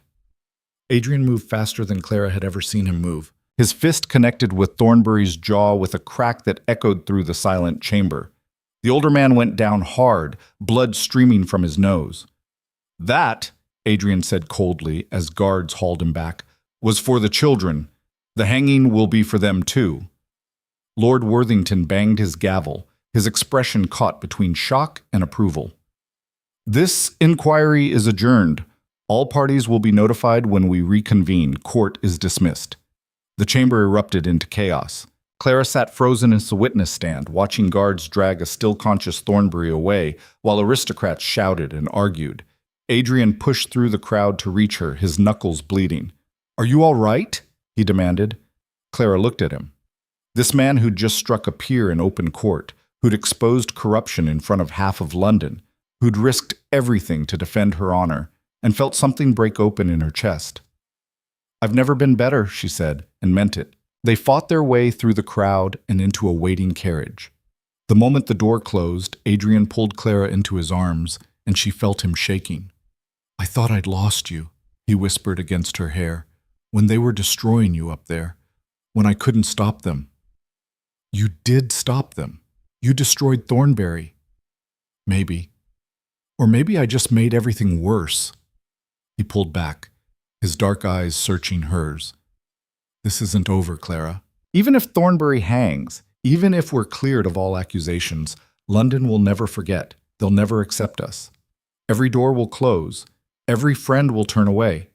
Is that really the life you want? Clara thought about the question seriously. Thought about the life she'd lived before. Invisible, acceptable, safe in her insignificance. Then she thought about children learning algebra, families living with dignity, a future where worth wasn't determined by birth. She thought about love that saw her truly, valued her completely, refused to hide or diminish itself for anyone's approval. Yes, she said simply. That's exactly the life I want. Adrian kissed her then, fierce and claiming, as their carriage rattled through London's streets, carrying them toward an uncertain future. Behind them, the aristocracy fractured into camps, those horrified by Thornbury's crimes, those convinced Adrian had fabricated evidence, those who didn't care about guilt or innocence, but only about protecting their privileged world from change. And ahead of them, 2 weeks away, waited a wedding that would either cement their victory or complete their destruction. Clara pressed closer to Adrian, feeling his heartbeat against hers, and prepared for war. Because that's what this had become. Not a love story, but a battle. And she intended to win. The newspapers the next morning were vicious. Clara sat at the breakfast table in Adrian's London townhouse, spreading out the scandal sheets like battle maps. Each headline competed to be more inflammatory than the last. Duke strikes peer in courtroom brawl. Thornbury arrested. Evidence or fabrication? The spinster's revenge. How Clara Whitmore corrupted a duke. They're still calling me a spinster, Clara observed with dark amusement. Even after everything yesterday, that's what they focus on. Adrian looked up from his own stack of correspondence, his jaw tight. Half of Parliament is demanding I be censured for striking Thornbury. The other half is calling for his immediate execution. No one seems particularly interested in the dead children. Of course not. Dead workers' children don't matter as much as aristocratic dignity. Clara heard the bitterness in her own voice and didn't try to soften it. What about Thornbury's trial? Has Worthington set a date? Next week, but... Adrian hesitated and Clara felt dread coil in her stomach. But what? Thornbury's barristers are claiming the bank documents were forged. They're demanding independent verification, which could take months. And in the meantime, he's free on house arrest, entertaining visitors, spreading his own version of events. Adrian's fist clenched on the table. He's turning this into a referendum on reform itself, making himself a martyr defending traditional values against dangerous radicals. While 3 children rot in their graves, Clara said flatly. Yes. A knock interrupted them. Beatrice entered without waiting for permission, her face flushed with excitement and fear. You need to see this, she said, thrusting a letter at Clara. It arrived an hour ago. I think it might change everything. Clara unfolded the letter, her eyes widening as she read. Miss Whitmore, you don't know me, but I know what courage looks like. I'm the widow of a coal miner who died in the Duke's father's mines 15 years ago, back before His Grace inherited and made his reforms. I raised 3 children alone on a pittance, watched them go hungry, nearly lost my youngest to fever we couldn't afford to treat. When the current Duke took over, everything changed. He rebuilt the miners' housing, created a fund for widows and orphans, built the school where my daughter, my brilliant, beautiful Margaret, learned to read and write and dream of becoming a teacher herself. She died in that fire, 12 years old, full of promise, murdered by men who thought her education was a threat. I'm writing because Thornbury's people came to me yesterday, offered me money to testify against the Duke, to say he was reckless and unstable. They offered enough to keep me comfortable for years. I told them to burn in hell. Then I went to every other grieving family, told them what Thornbury tried. And we've decided, all of us who lost children, that we're coming to London. We're going to stand outside that courtroom every day of the trial. We're going to make sure those lords in their fancy clothes have to look at us, have to see the real cost of their politics. And we're coming to your wedding, Miss Whitmore. All of us. Because you and the Duke chose each other despite what it cost you, and that gives people like us hope that maybe love and justice can exist in the same world. We can't give you back your reputation, but we can give you our witness. Sincerely, Mrs. Sarah Carpenter. Clara's hands trembled as she finished reading. She looked up to find both Adrian and Beatrice watching her with identical expressions of stunned hope. They're coming, she whispered. The families. They're coming here. Adrian took the letter, reading it quickly. Something shifted in his face, the desperate fury of the past days giving way to something harder and more focused. Then we give them a platform, he said. We make their witness impossible to ignore. Over the next 3 days, Adrian worked with an intensity Clara had never seen. He met with sympathetic journalists, arranged lodging for the traveling families, contacted every political ally who might still listen. Meanwhile, Clara found herself the subject of unexpected attention. It started with a letter from the Duchess of Somerset, the wife of the Duke who'd called Clara a fortune hunter. The quote, "Miss Whitmore, my husband is a pompous fool, but he's not a murderer. After witnessing yesterday's proceedings, I find myself reconsidering many assumptions. Would you do me the honor of taking tea this afternoon? I believe we have much to discuss. Duchess Catherine Somerset." Clara showed the letter to Adrian, who looked as surprised as she felt. "Somerset's wife despises political games," he said. "If she's reaching out, it means something shifted for her. You should go." "To tea? With a duchess who probably still thinks I'm a fortune hunter? To tea with a woman who has influence over half the ladies in London." Adrian pulled her close, pressing a kiss to her forehead. "Show her who you really are, Clara. Show her what they've been too blind to see." The Somerset residence was everything Clara expected: palatial, perfectly appointed, intimidating in its grandeur. A butler escorted her to a private sitting room where Duchess Catherine waited, a woman in her 50s with sharp eyes and an expression that gave nothing away. "Miss Whitmore," she said, gesturing to a chair. "Thank you for coming." "Your Grace." Clara sat carefully, hyper-aware of her outdated dress, her lack of title, everything that marked her as inferior in this woman's world. The Duchess poured tea with practiced elegance, then surprised Clara by speaking bluntly. "I'm going to be honest with you, Miss Whitmore. When I first heard about your engagement to Blackthorne, I thought exactly what everyone else thought, that you'd somehow trapped or manipulated him, that it was either scandal or madness." Clara's spine stiffened. "And now? Now I've spent 3 days investigating you." The Duchess sipped her tea calmly. "I had my people look into your history. Do you know what they found? A woman who spent 20 years being the perfect daughter, who never caused scandal, never demanded attention, never stepped out of line, who accepted invisibility with grace that most women could never manage." She set down her cup, her gaze direct. "Then I watched you in that courtroom, watched them tear you apart with accusations and lies, and you didn't crumble. You sat there with your head high, defending yourself and the man you love without apology or shame. That's not manipulation, Miss Whitmore. That's courage." Clara felt tears prick her eyes, but refused to let them fall. "Why are you telling me this?" "Because I've been married to a duke for 30 years, and I understand exactly what you're walking into. The isolation, the constant judgment, the way every choice you make becomes evidence for or against your worth." The Duchess leaned forward. "But I also understand that real power doesn't come from birth or beauty. It comes from refusing to break when the world tries to crush you." She stood, moving to a desk and returning with a document. "This is a formal letter of support, signed by myself and 20 other titled women. We're submitting it to Lord Worthington for consideration during Thornbury's trial.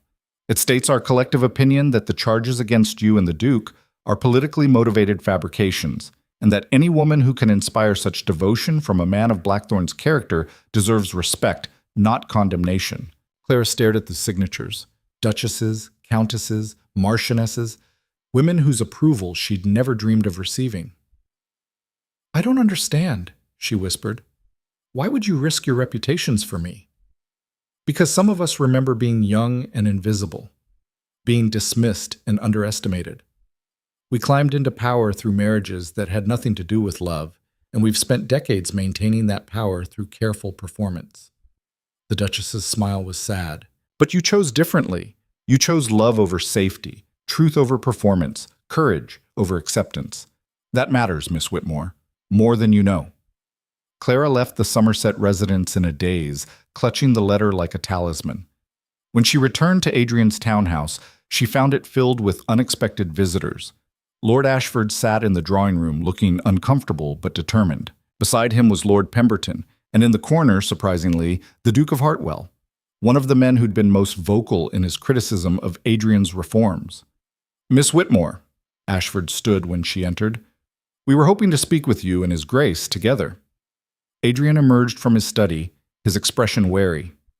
"Gentlemen, this is unexpected."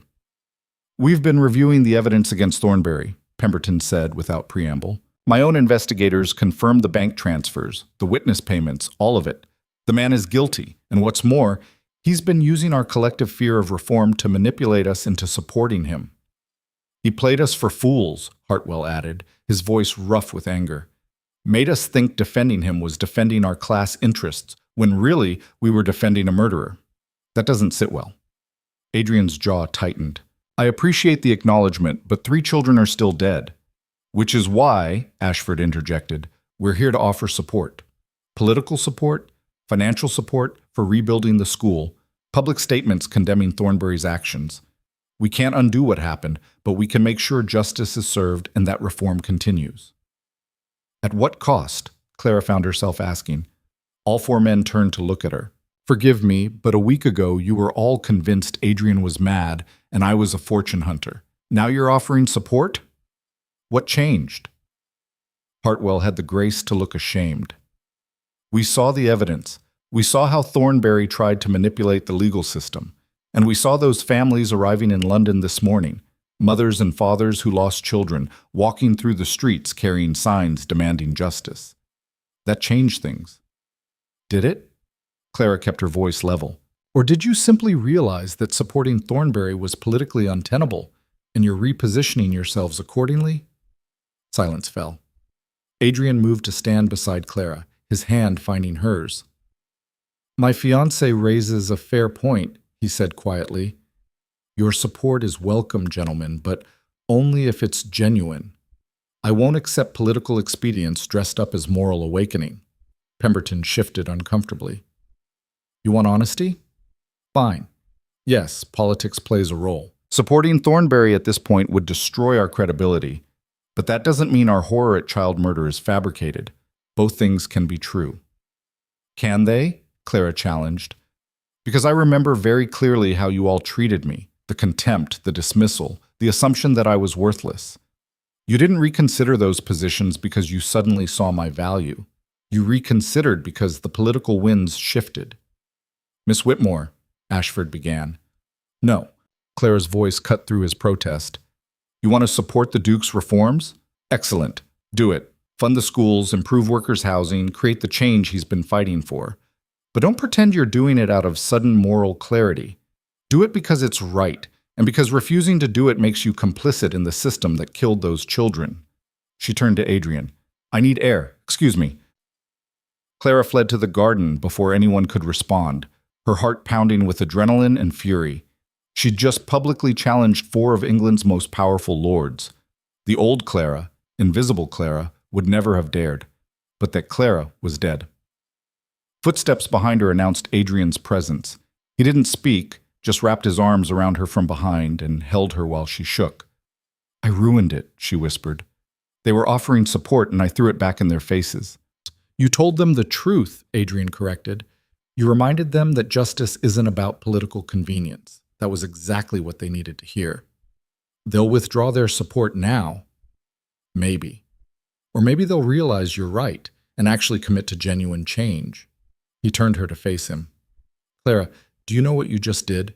You walked into a room full of titled lords and refused to accept their conditional support. You demanded integrity. That's extraordinary. That's suicidal. We need allies. We need allies who understand what we're fighting for, not allies who will abandon us the moment politics shift again. Adrian cupped her face in his hands. I love that you won't compromise. I love that you demand better from them and from yourself. Don't apologize for that. Clara leaned into his touch, drawing strength from his certainty. The wedding is in 10 days. I know. Thornbury's trial starts in 7. I know. This is going to get worse before it gets better. Probably. Adrian's smile was grim. But we've survived everything so far. We'll survive what's coming. The families arrived the next day, 17 of them, traveling from Northumberland in wagons Adrian had arranged. They set up camp in a public square near the courthouse, their presence impossible to ignore. Signs appeared.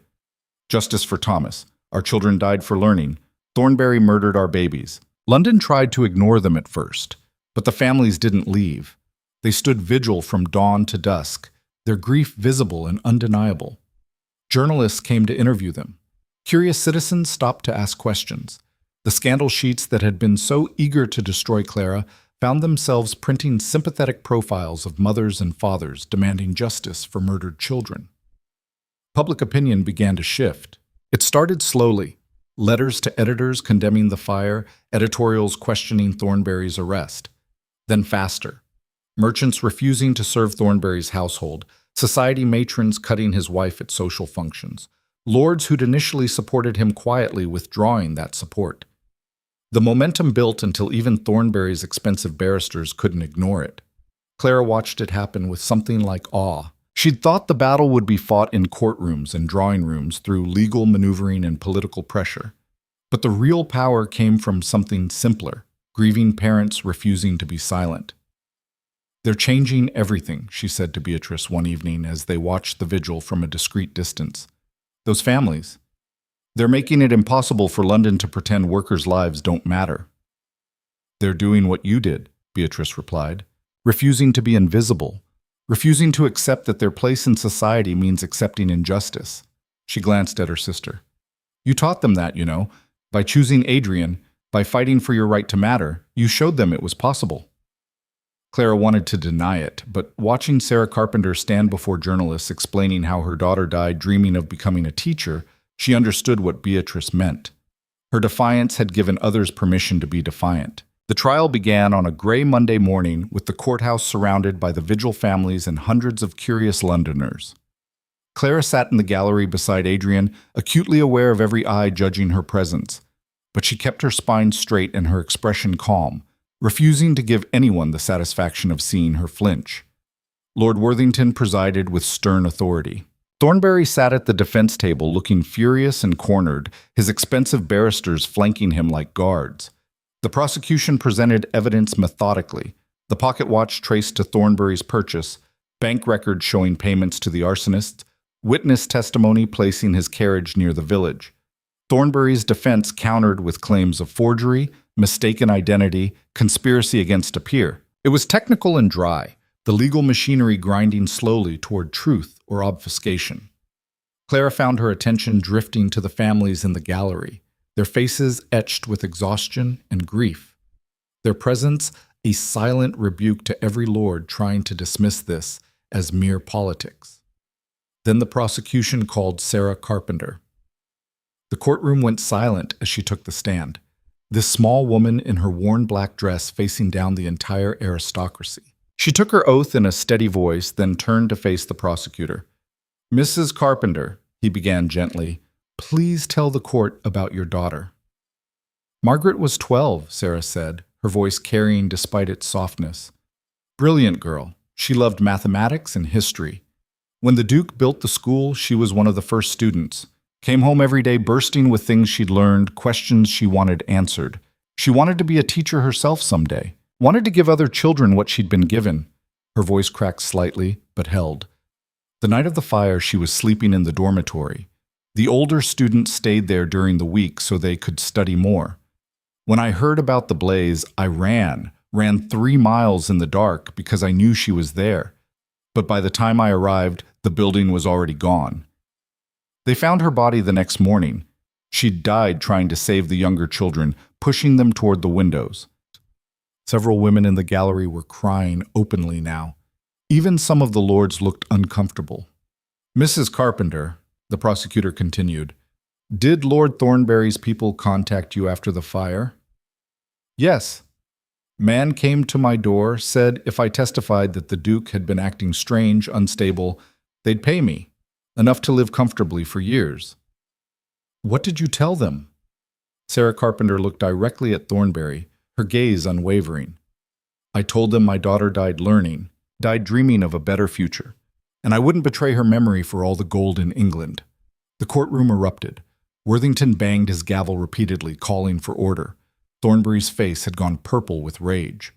When silence finally fell, the defense barrister stood to cross-examine. "Mrs. Carpenter, isn't it true you're being housed and fed by the Duke during your stay in London?" "Yes." "So you have a financial interest in supporting his version of events?" Sarah's smile was bitter.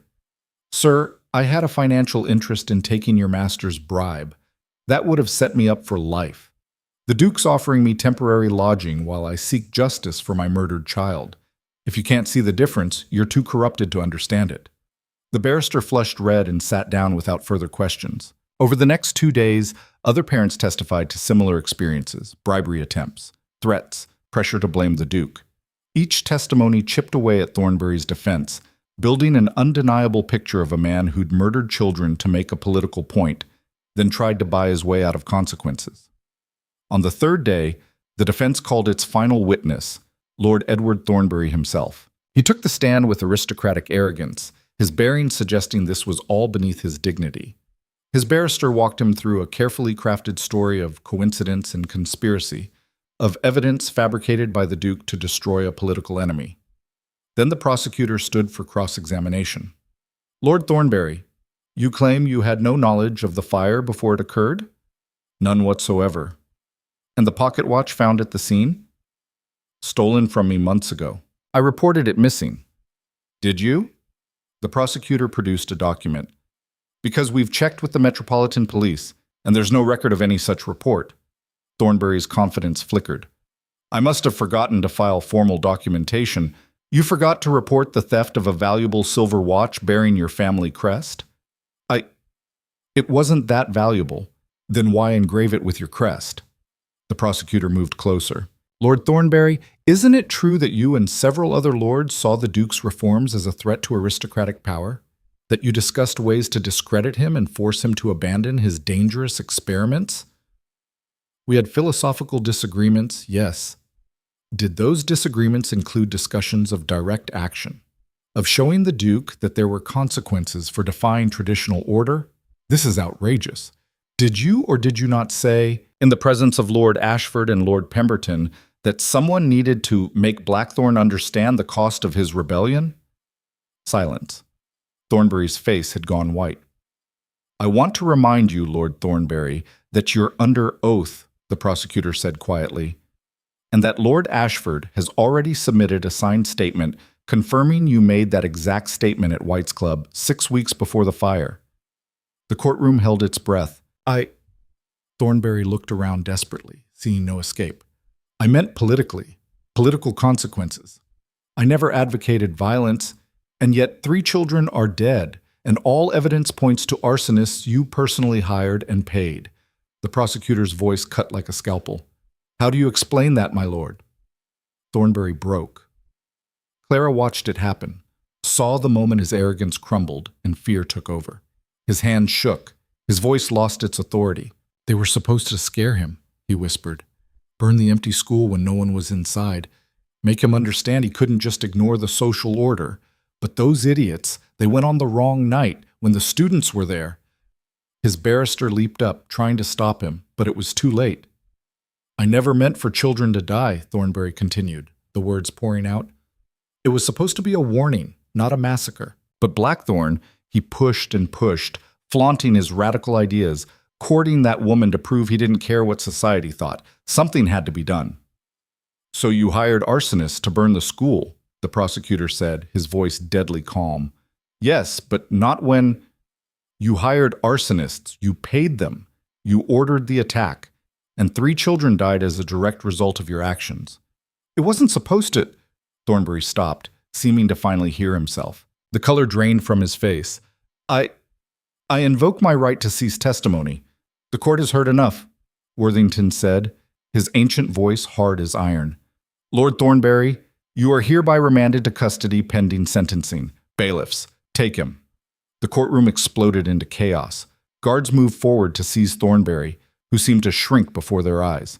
The gallery erupted, some shouting for immediate execution, others demanding he be stripped of his title, still others weeping with relief that justice was finally being served. Clara sat frozen, watching it unfold. Adrian's hand found hers, squeezing tight. It's over, he murmured. It's finally over. But Clara knew better.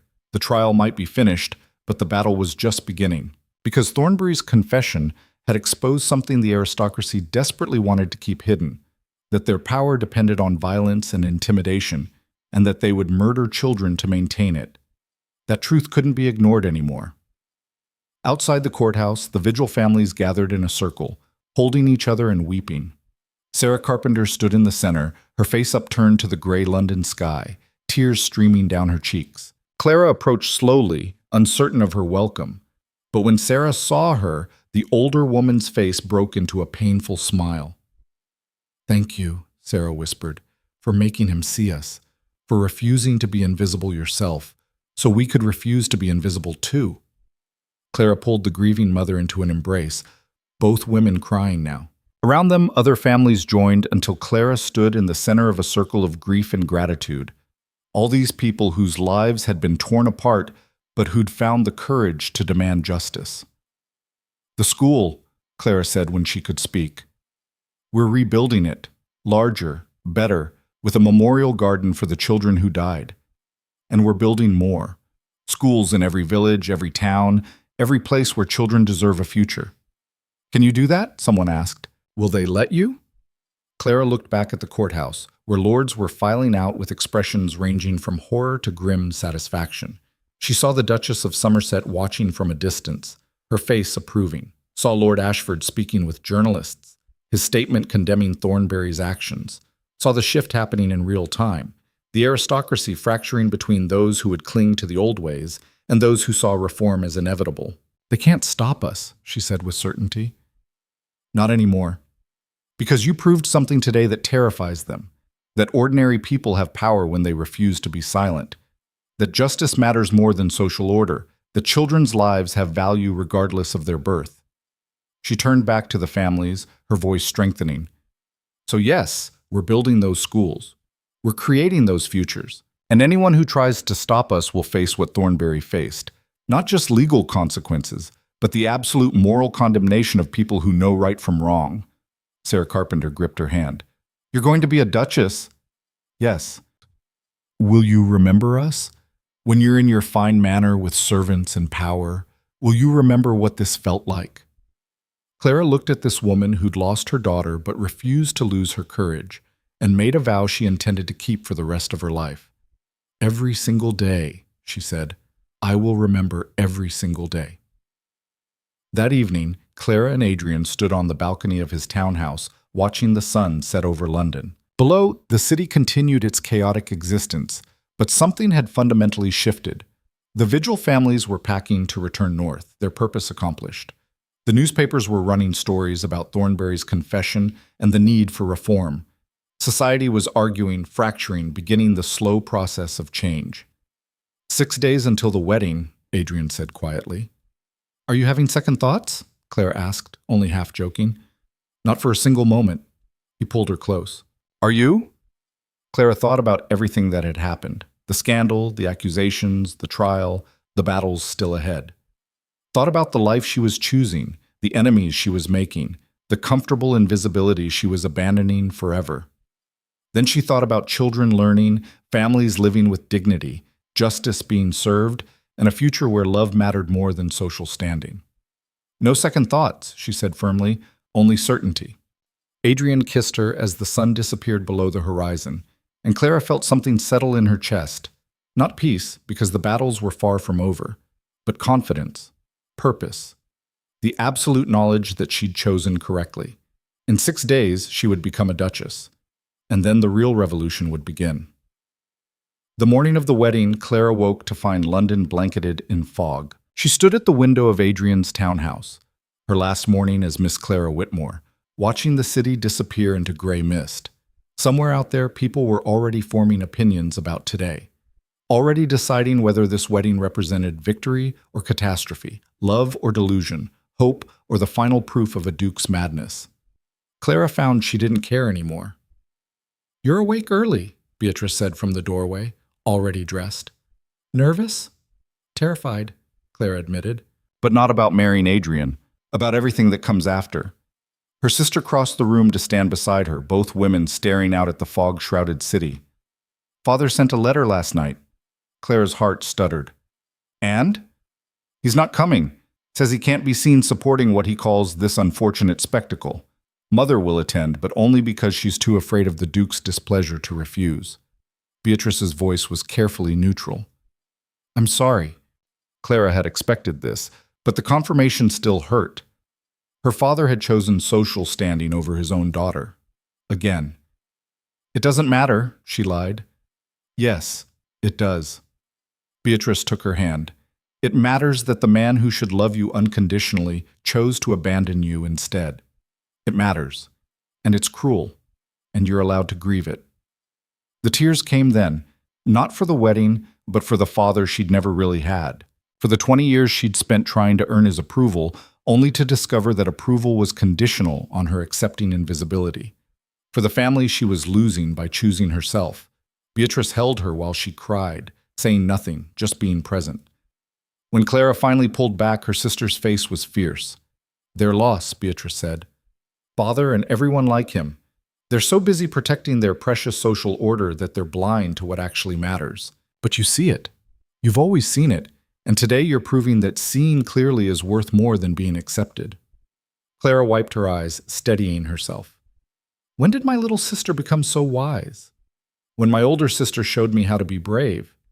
They helped each other dress, Clara in a gown of deep ivory silk that the Duchess of Somerset had commissioned as a wedding gift, Beatrice in dove gray. The dress was simpler than tradition demanded for a duchess's wedding, but Clara preferred it that way.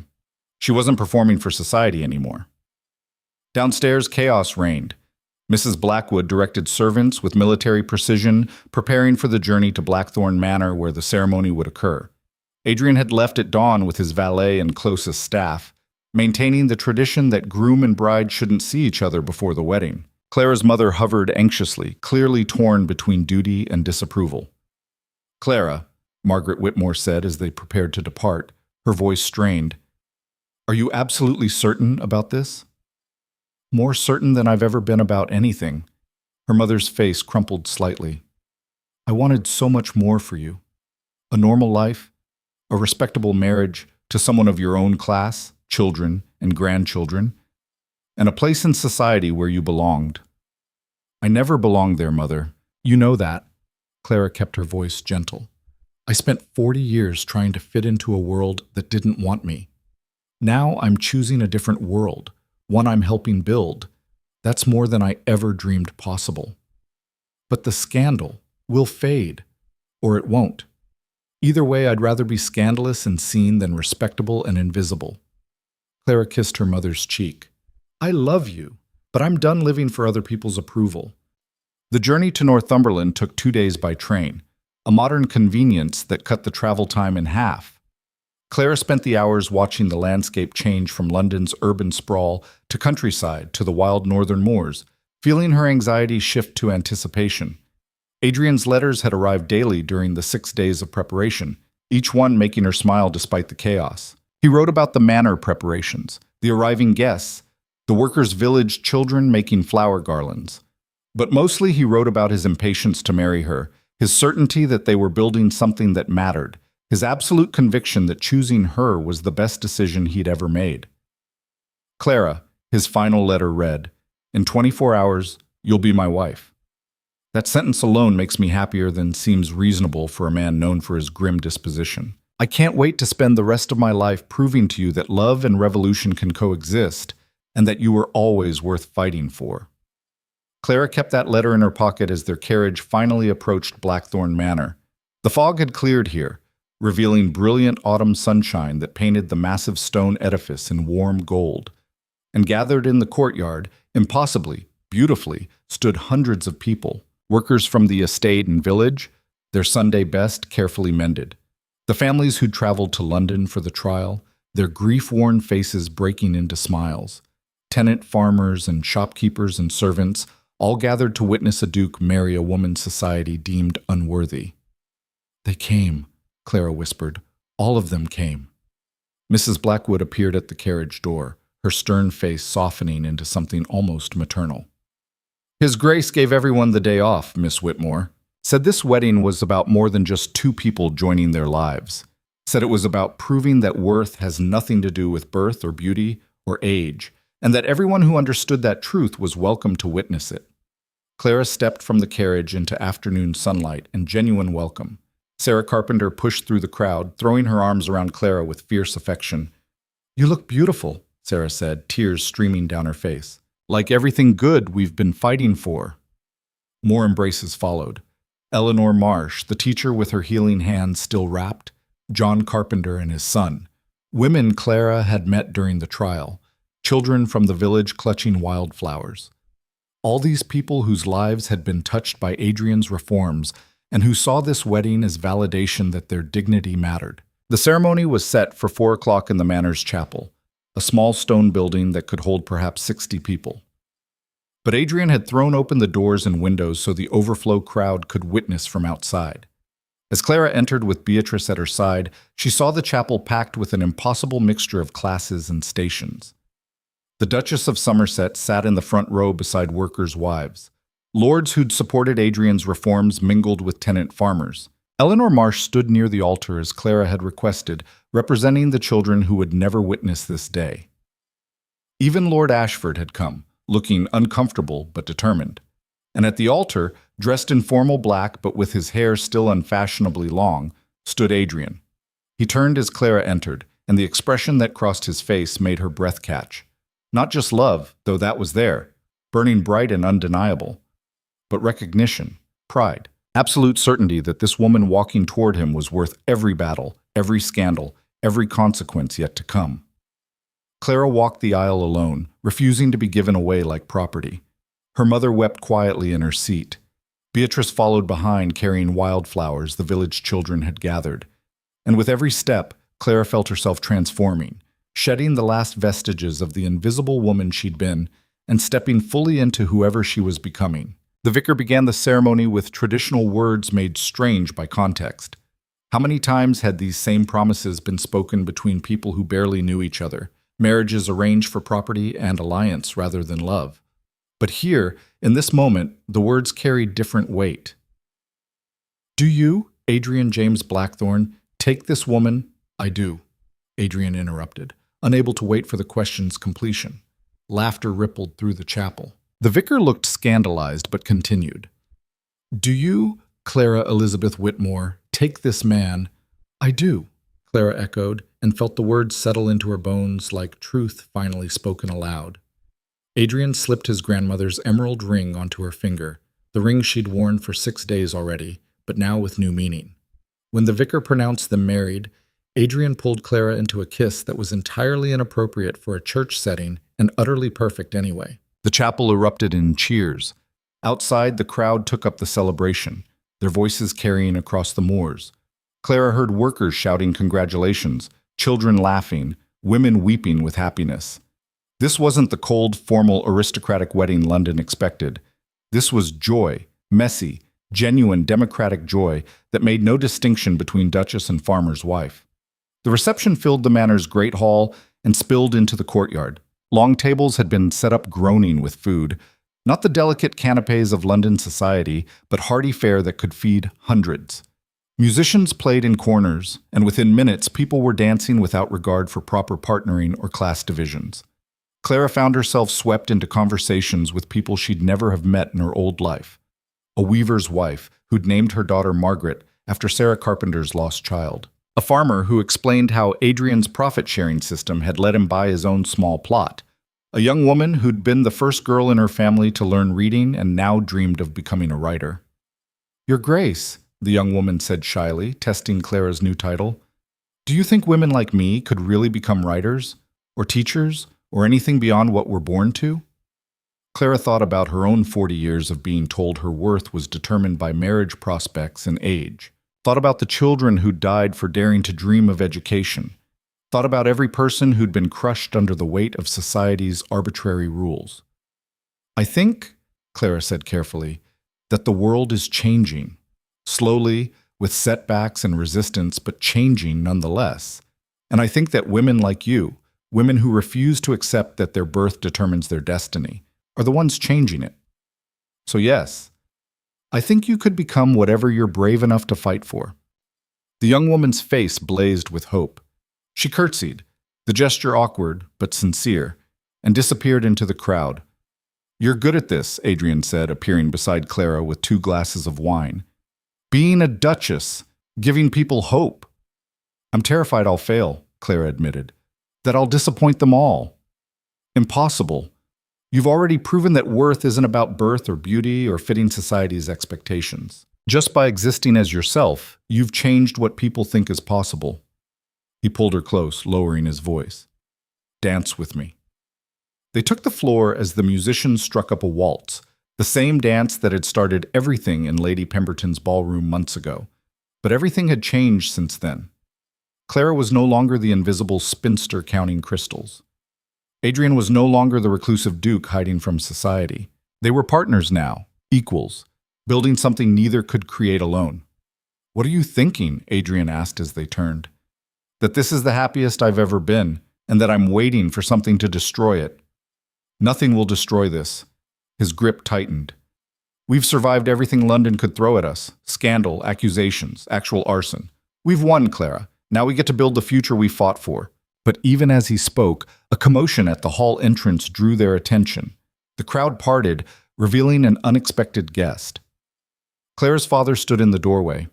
He looked older than she remembered, his face haggard with sleeplessness or guilt or both. He wore formal attire but held his hat awkwardly, clearly uncomfortable. Behind him hovered a footman who'd apparently been trying to turn him away. The music died. Conversations faded into silence. Every eye turned to watch this confrontation.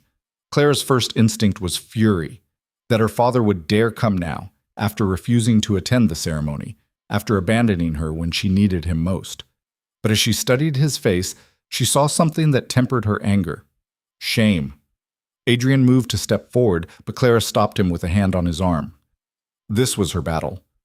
She crossed the hall to where her father stood, aware of everyone watching. When she reached him, she kept her voice low but clear. "Why are you here?" Her father's voice cracked.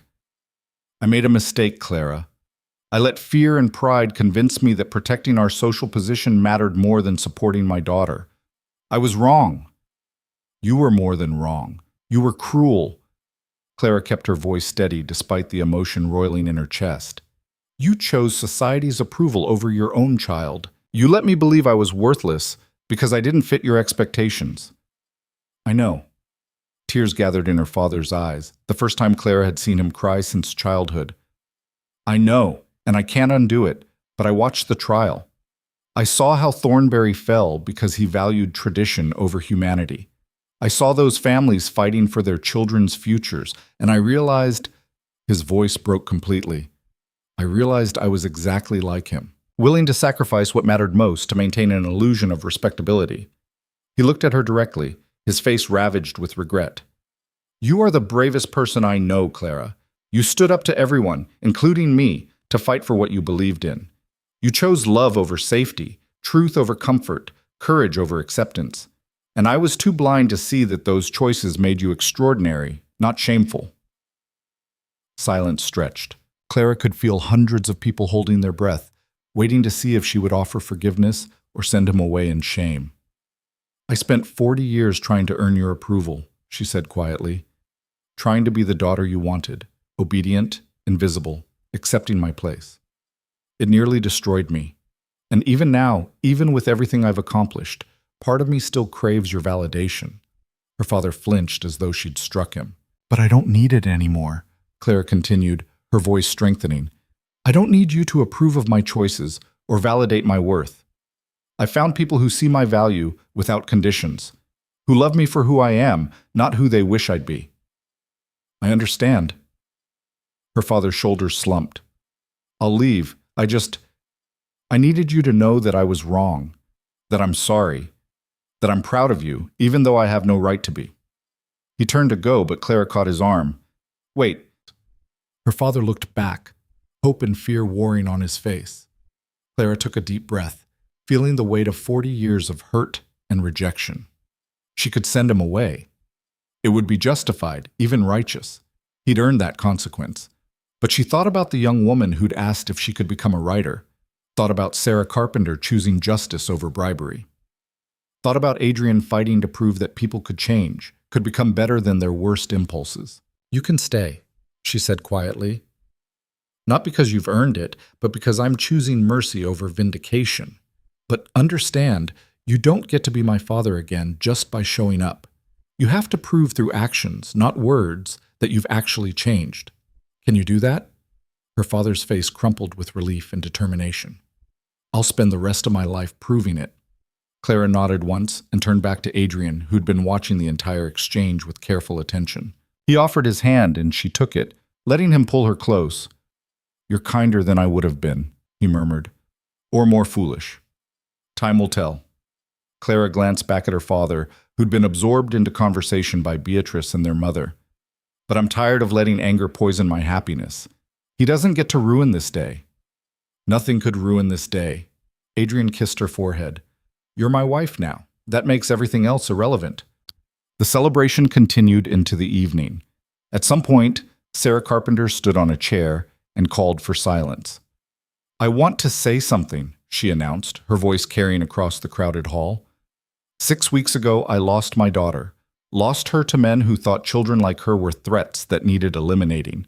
I came to London expecting nothing, just wanting those men to face consequences, to know that even workers' children matter. She looked directly at Clara. But I found more than justice. I found two people who proved that love and courage could stand against the whole rotten system. That a duke could choose a woman society dismissed, that a woman could choose revolution over respectability, and that their choosing each other made all of us braver. Her voice strengthened. So I'm proposing a toast. To the Duke and Duchess of Blackthorn, two people who refuse to accept that worth is determined by birth or age or social standing. Two people who showed us that fighting for what's right matters more than being accepted. Two people who prove every single day that change is possible if we're brave enough to demand it. She raised her glass high. To the Duke and Duchess! The entire hall erupted, hundreds of voices shouting the toast, glasses raised high, the sound carrying out into the night.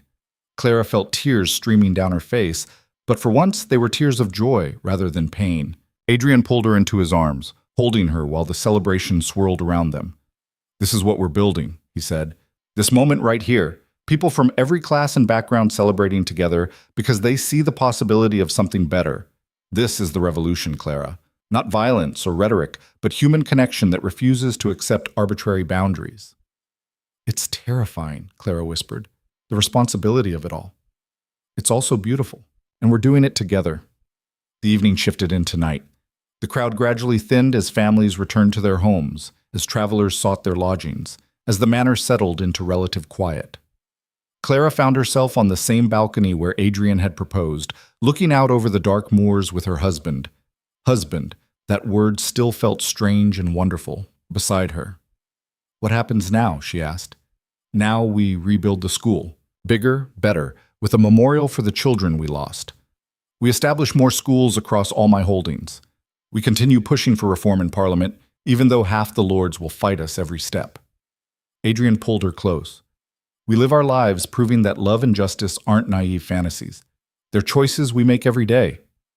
And when London condemns us, when the scandal sheets tear us apart, when society refuses to accept that we belong, then we remember this day. Remember these people who celebrated with us. Remember that being accepted by a corrupt system is worth less than being authentic to ourselves. He turned her to face him. Clara, we're going to face opposition for the rest of our lives. People who hate what we represent, who want us to fail, who'll use every weapon they have to undermine us. But we've already survived their worst. Everything else is just noise. Clara leaned into him, feeling the solid strength of his body, the steady beating of his heart. I love you, she said. I don't think I've said it enough, but I love you completely. Not because you're a duke or because you rescued me, but because you see me, because you value my mind as much as my heart, because you fight for what's right, even when it costs you everything. I love you too. Adrian's voice roughened with emotion. You made me believe that connecting with someone mattered more than protecting myself. You showed me that vulnerability isn't weakness. It's the foundation of everything worth building. You turned my cold fortress into a home. They kissed under the stars, two people who'd been invisible in different ways finding absolute certainty in each other. When they finally pulled apart, both breathless, Clara felt something settle in her chest. Not peace exactly, but purpose. Direction. The knowledge that whatever came next, they would face it together. The following weeks passed in a blur of activity. Thornbury was sentenced to hang, a verdict that sent shockwaves through the aristocracy, but was celebrated by workers across England. Adrian immediately began reconstruction of the school, personally designing a building that could hold twice as many students and included a library, science laboratory, and dedicated spaces for art and music. But it was Clara who shocked everyone by establishing something unprecedented, a council made up of workers, teachers, and estate managers who would advise on reform implementation. Traditional hierarchy would have put all decision-making in the Duke's hands. Clara insisted that the people affected by reforms should have voice in shaping them. "You're creating a parliament on your own estate," Lord Ashford observed during one of his visits to review progress. He sounded caught between admiration and horror. "Do you understand how radical that is?" "Do you understand how necessary it is?" Clara countered. "These reforms only work if the people they're meant to help actually want them. Why wouldn't we include their input?" Word spread. Other reformist lords began adopting similar models. The scandal sheets that had once torn Clara apart now printed grudging profiles calling her the Radical Duchess and the woman changing England from within. Some articles remained vicious, but increasingly they were drowned out by other voices, workers praising the changes, women seeing Clara as proof they could matter beyond marriage, progressive thinkers celebrating the Blackthorns as the vanguard of inevitable reform. 6 months after the wedding, the rebuilt school opened. Clara stood beside Adrian, watching children stream through doors decorated with carved images of Margaret Carpenter and the 2 other children who'd died. Sarah Carpenter cut the ribbon, her face wet with tears but her voice strong. "My daughter died dreaming of teaching others," she said. "This school, and every child it educates, is her legacy, and I thank the Duke and Duchess for making sure that legacy lives." The school filled with students within weeks. Eleanor Marsh led a staff of 6 teachers, half of them women, all of them passionate about education as transformation. Children learned mathematics and literature, science and history, art and music. They learned that their births didn't determine their futures, that knowledge was power, that they mattered. And they learned that the Duchess of Blackthorn, that aging spinster society had dismissed, believed in them absolutely. The social consequences were exactly what Clara expected. Half of London still refused to acknowledge them. Invitations came only from progressive households or from families desperate enough for the Duke's political support to overlook their disapproval. Former friends cut Clara directly on the few occasions she appeared in London.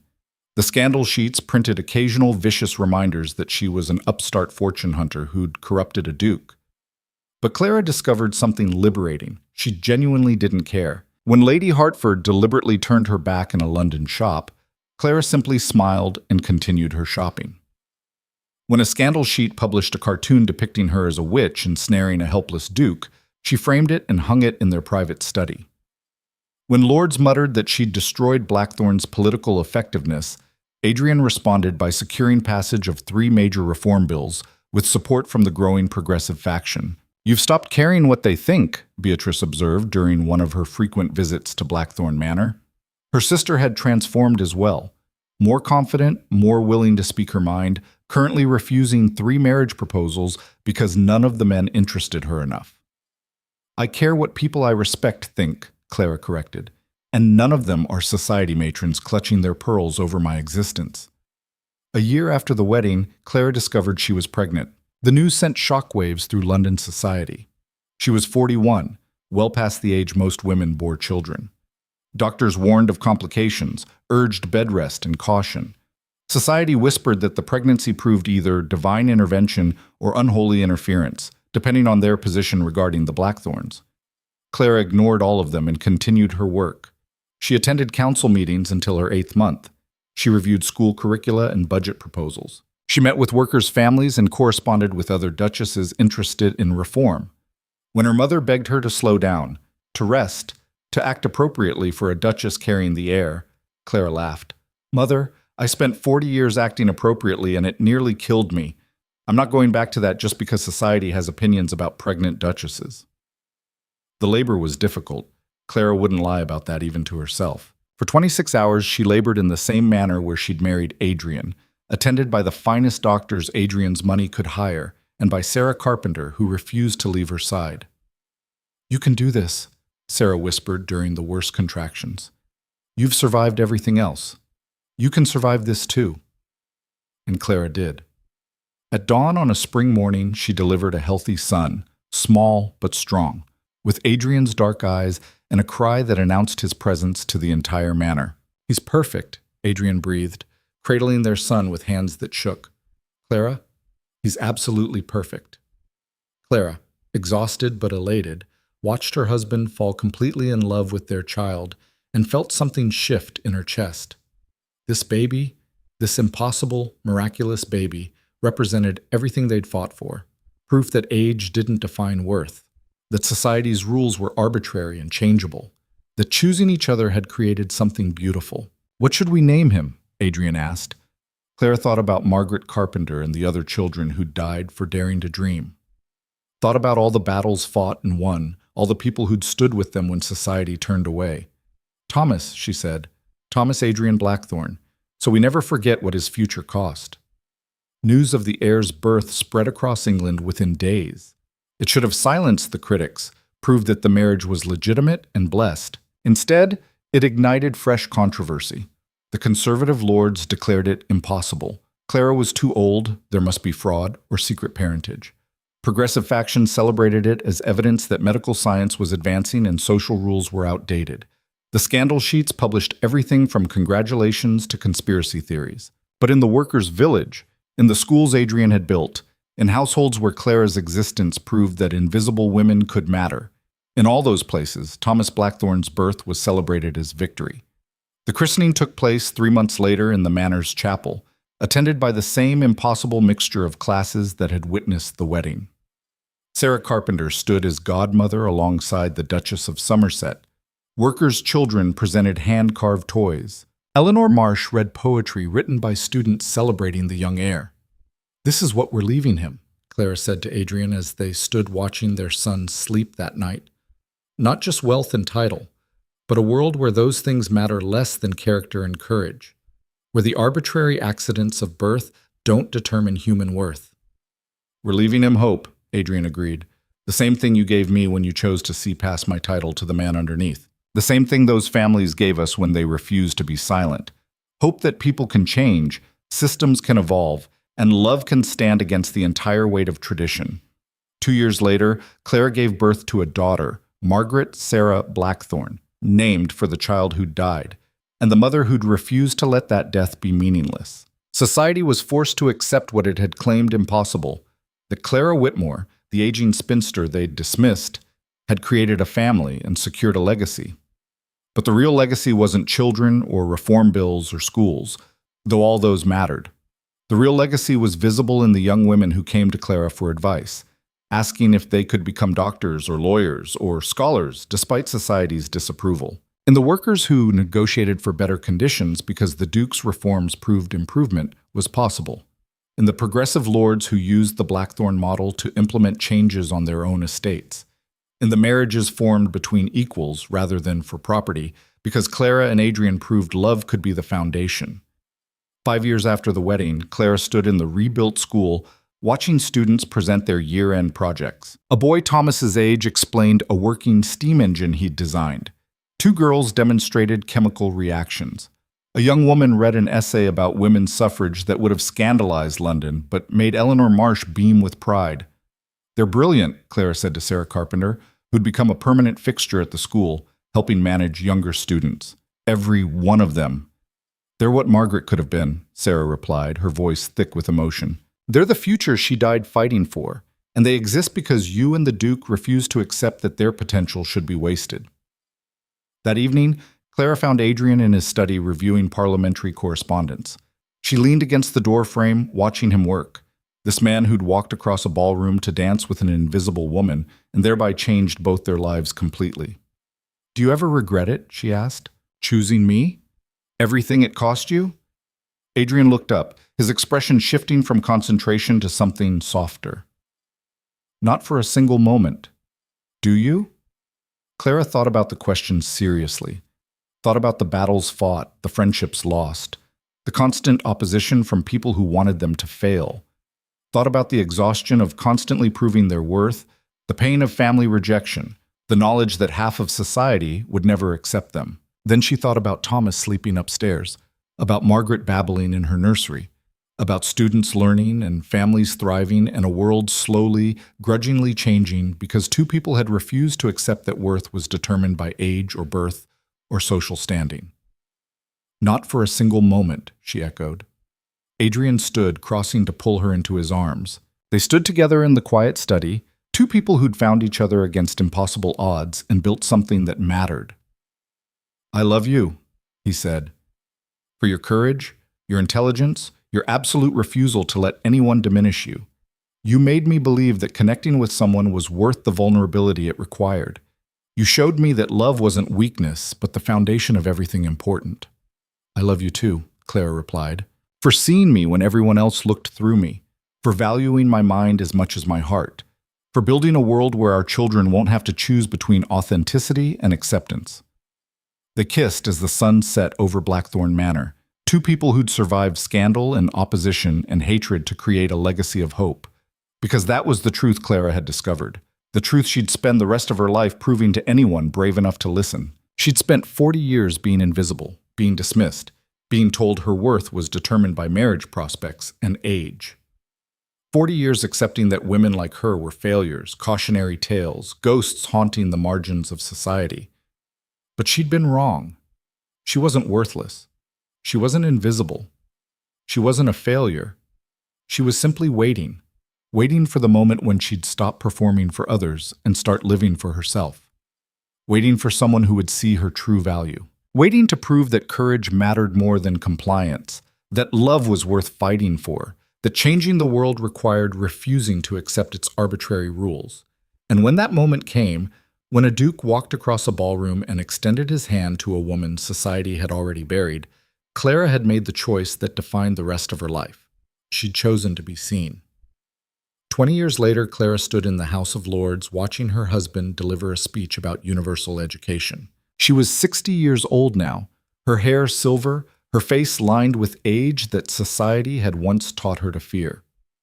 Thomas sat in the gallery beside her, 20 years old and preparing to take up his father's mantle of reform. Margaret studied at Cambridge, one of the first women admitted after years of advocacy.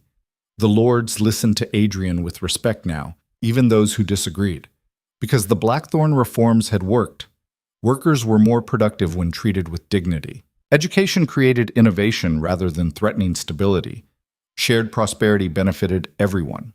The revolution hadn't come through violence or upheaval. It had come through two people choosing each other and refusing to accept that their choice was impossible. After the speech, as they walked through Westminster, a young woman approached Clara nervously. "Your Grace?" she said, her voice shaking. "I'm sorry to disturb you, but I had to tell you, I'm 42 years old, never married. Everyone told me I was worthless, that my life was over.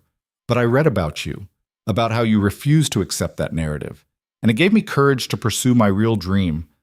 I'm a physician now, the first woman doctor in my county, and I wanted to thank you for showing me it was possible to matter beyond marriage."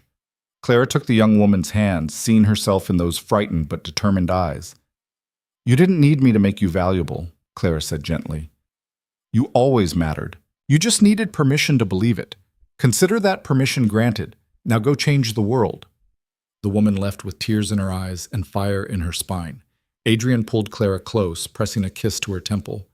"Still inspiring revolution," he murmured. "Still proving that invisible women are only invisible because society refuses to look," Clara corrected.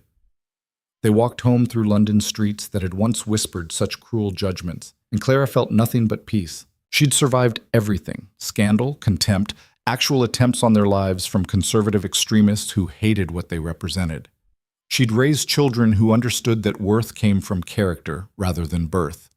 She'd helped build a world incrementally better than the one she'd been born into. And she'd done it all while loving and being loved in return, completely, fiercely, without conditions or compromise. That night, lying in bed beside Adrian in their London townhouse, Clara thought about that first waltz, about the invisible spinster counting crystals and the reclusive duke tired of pretense, about two people who'd found each other when neither was looking and changed everything because they refused to accept that their connection was impossible. "What are you thinking?" Adrian asked, his voice sleepy but content. "That I was never invisible," Clara said. "I was just waiting for someone brave enough to see me." "I see you," Adrian murmured, pulling her closer. "I've always seen you. I always will."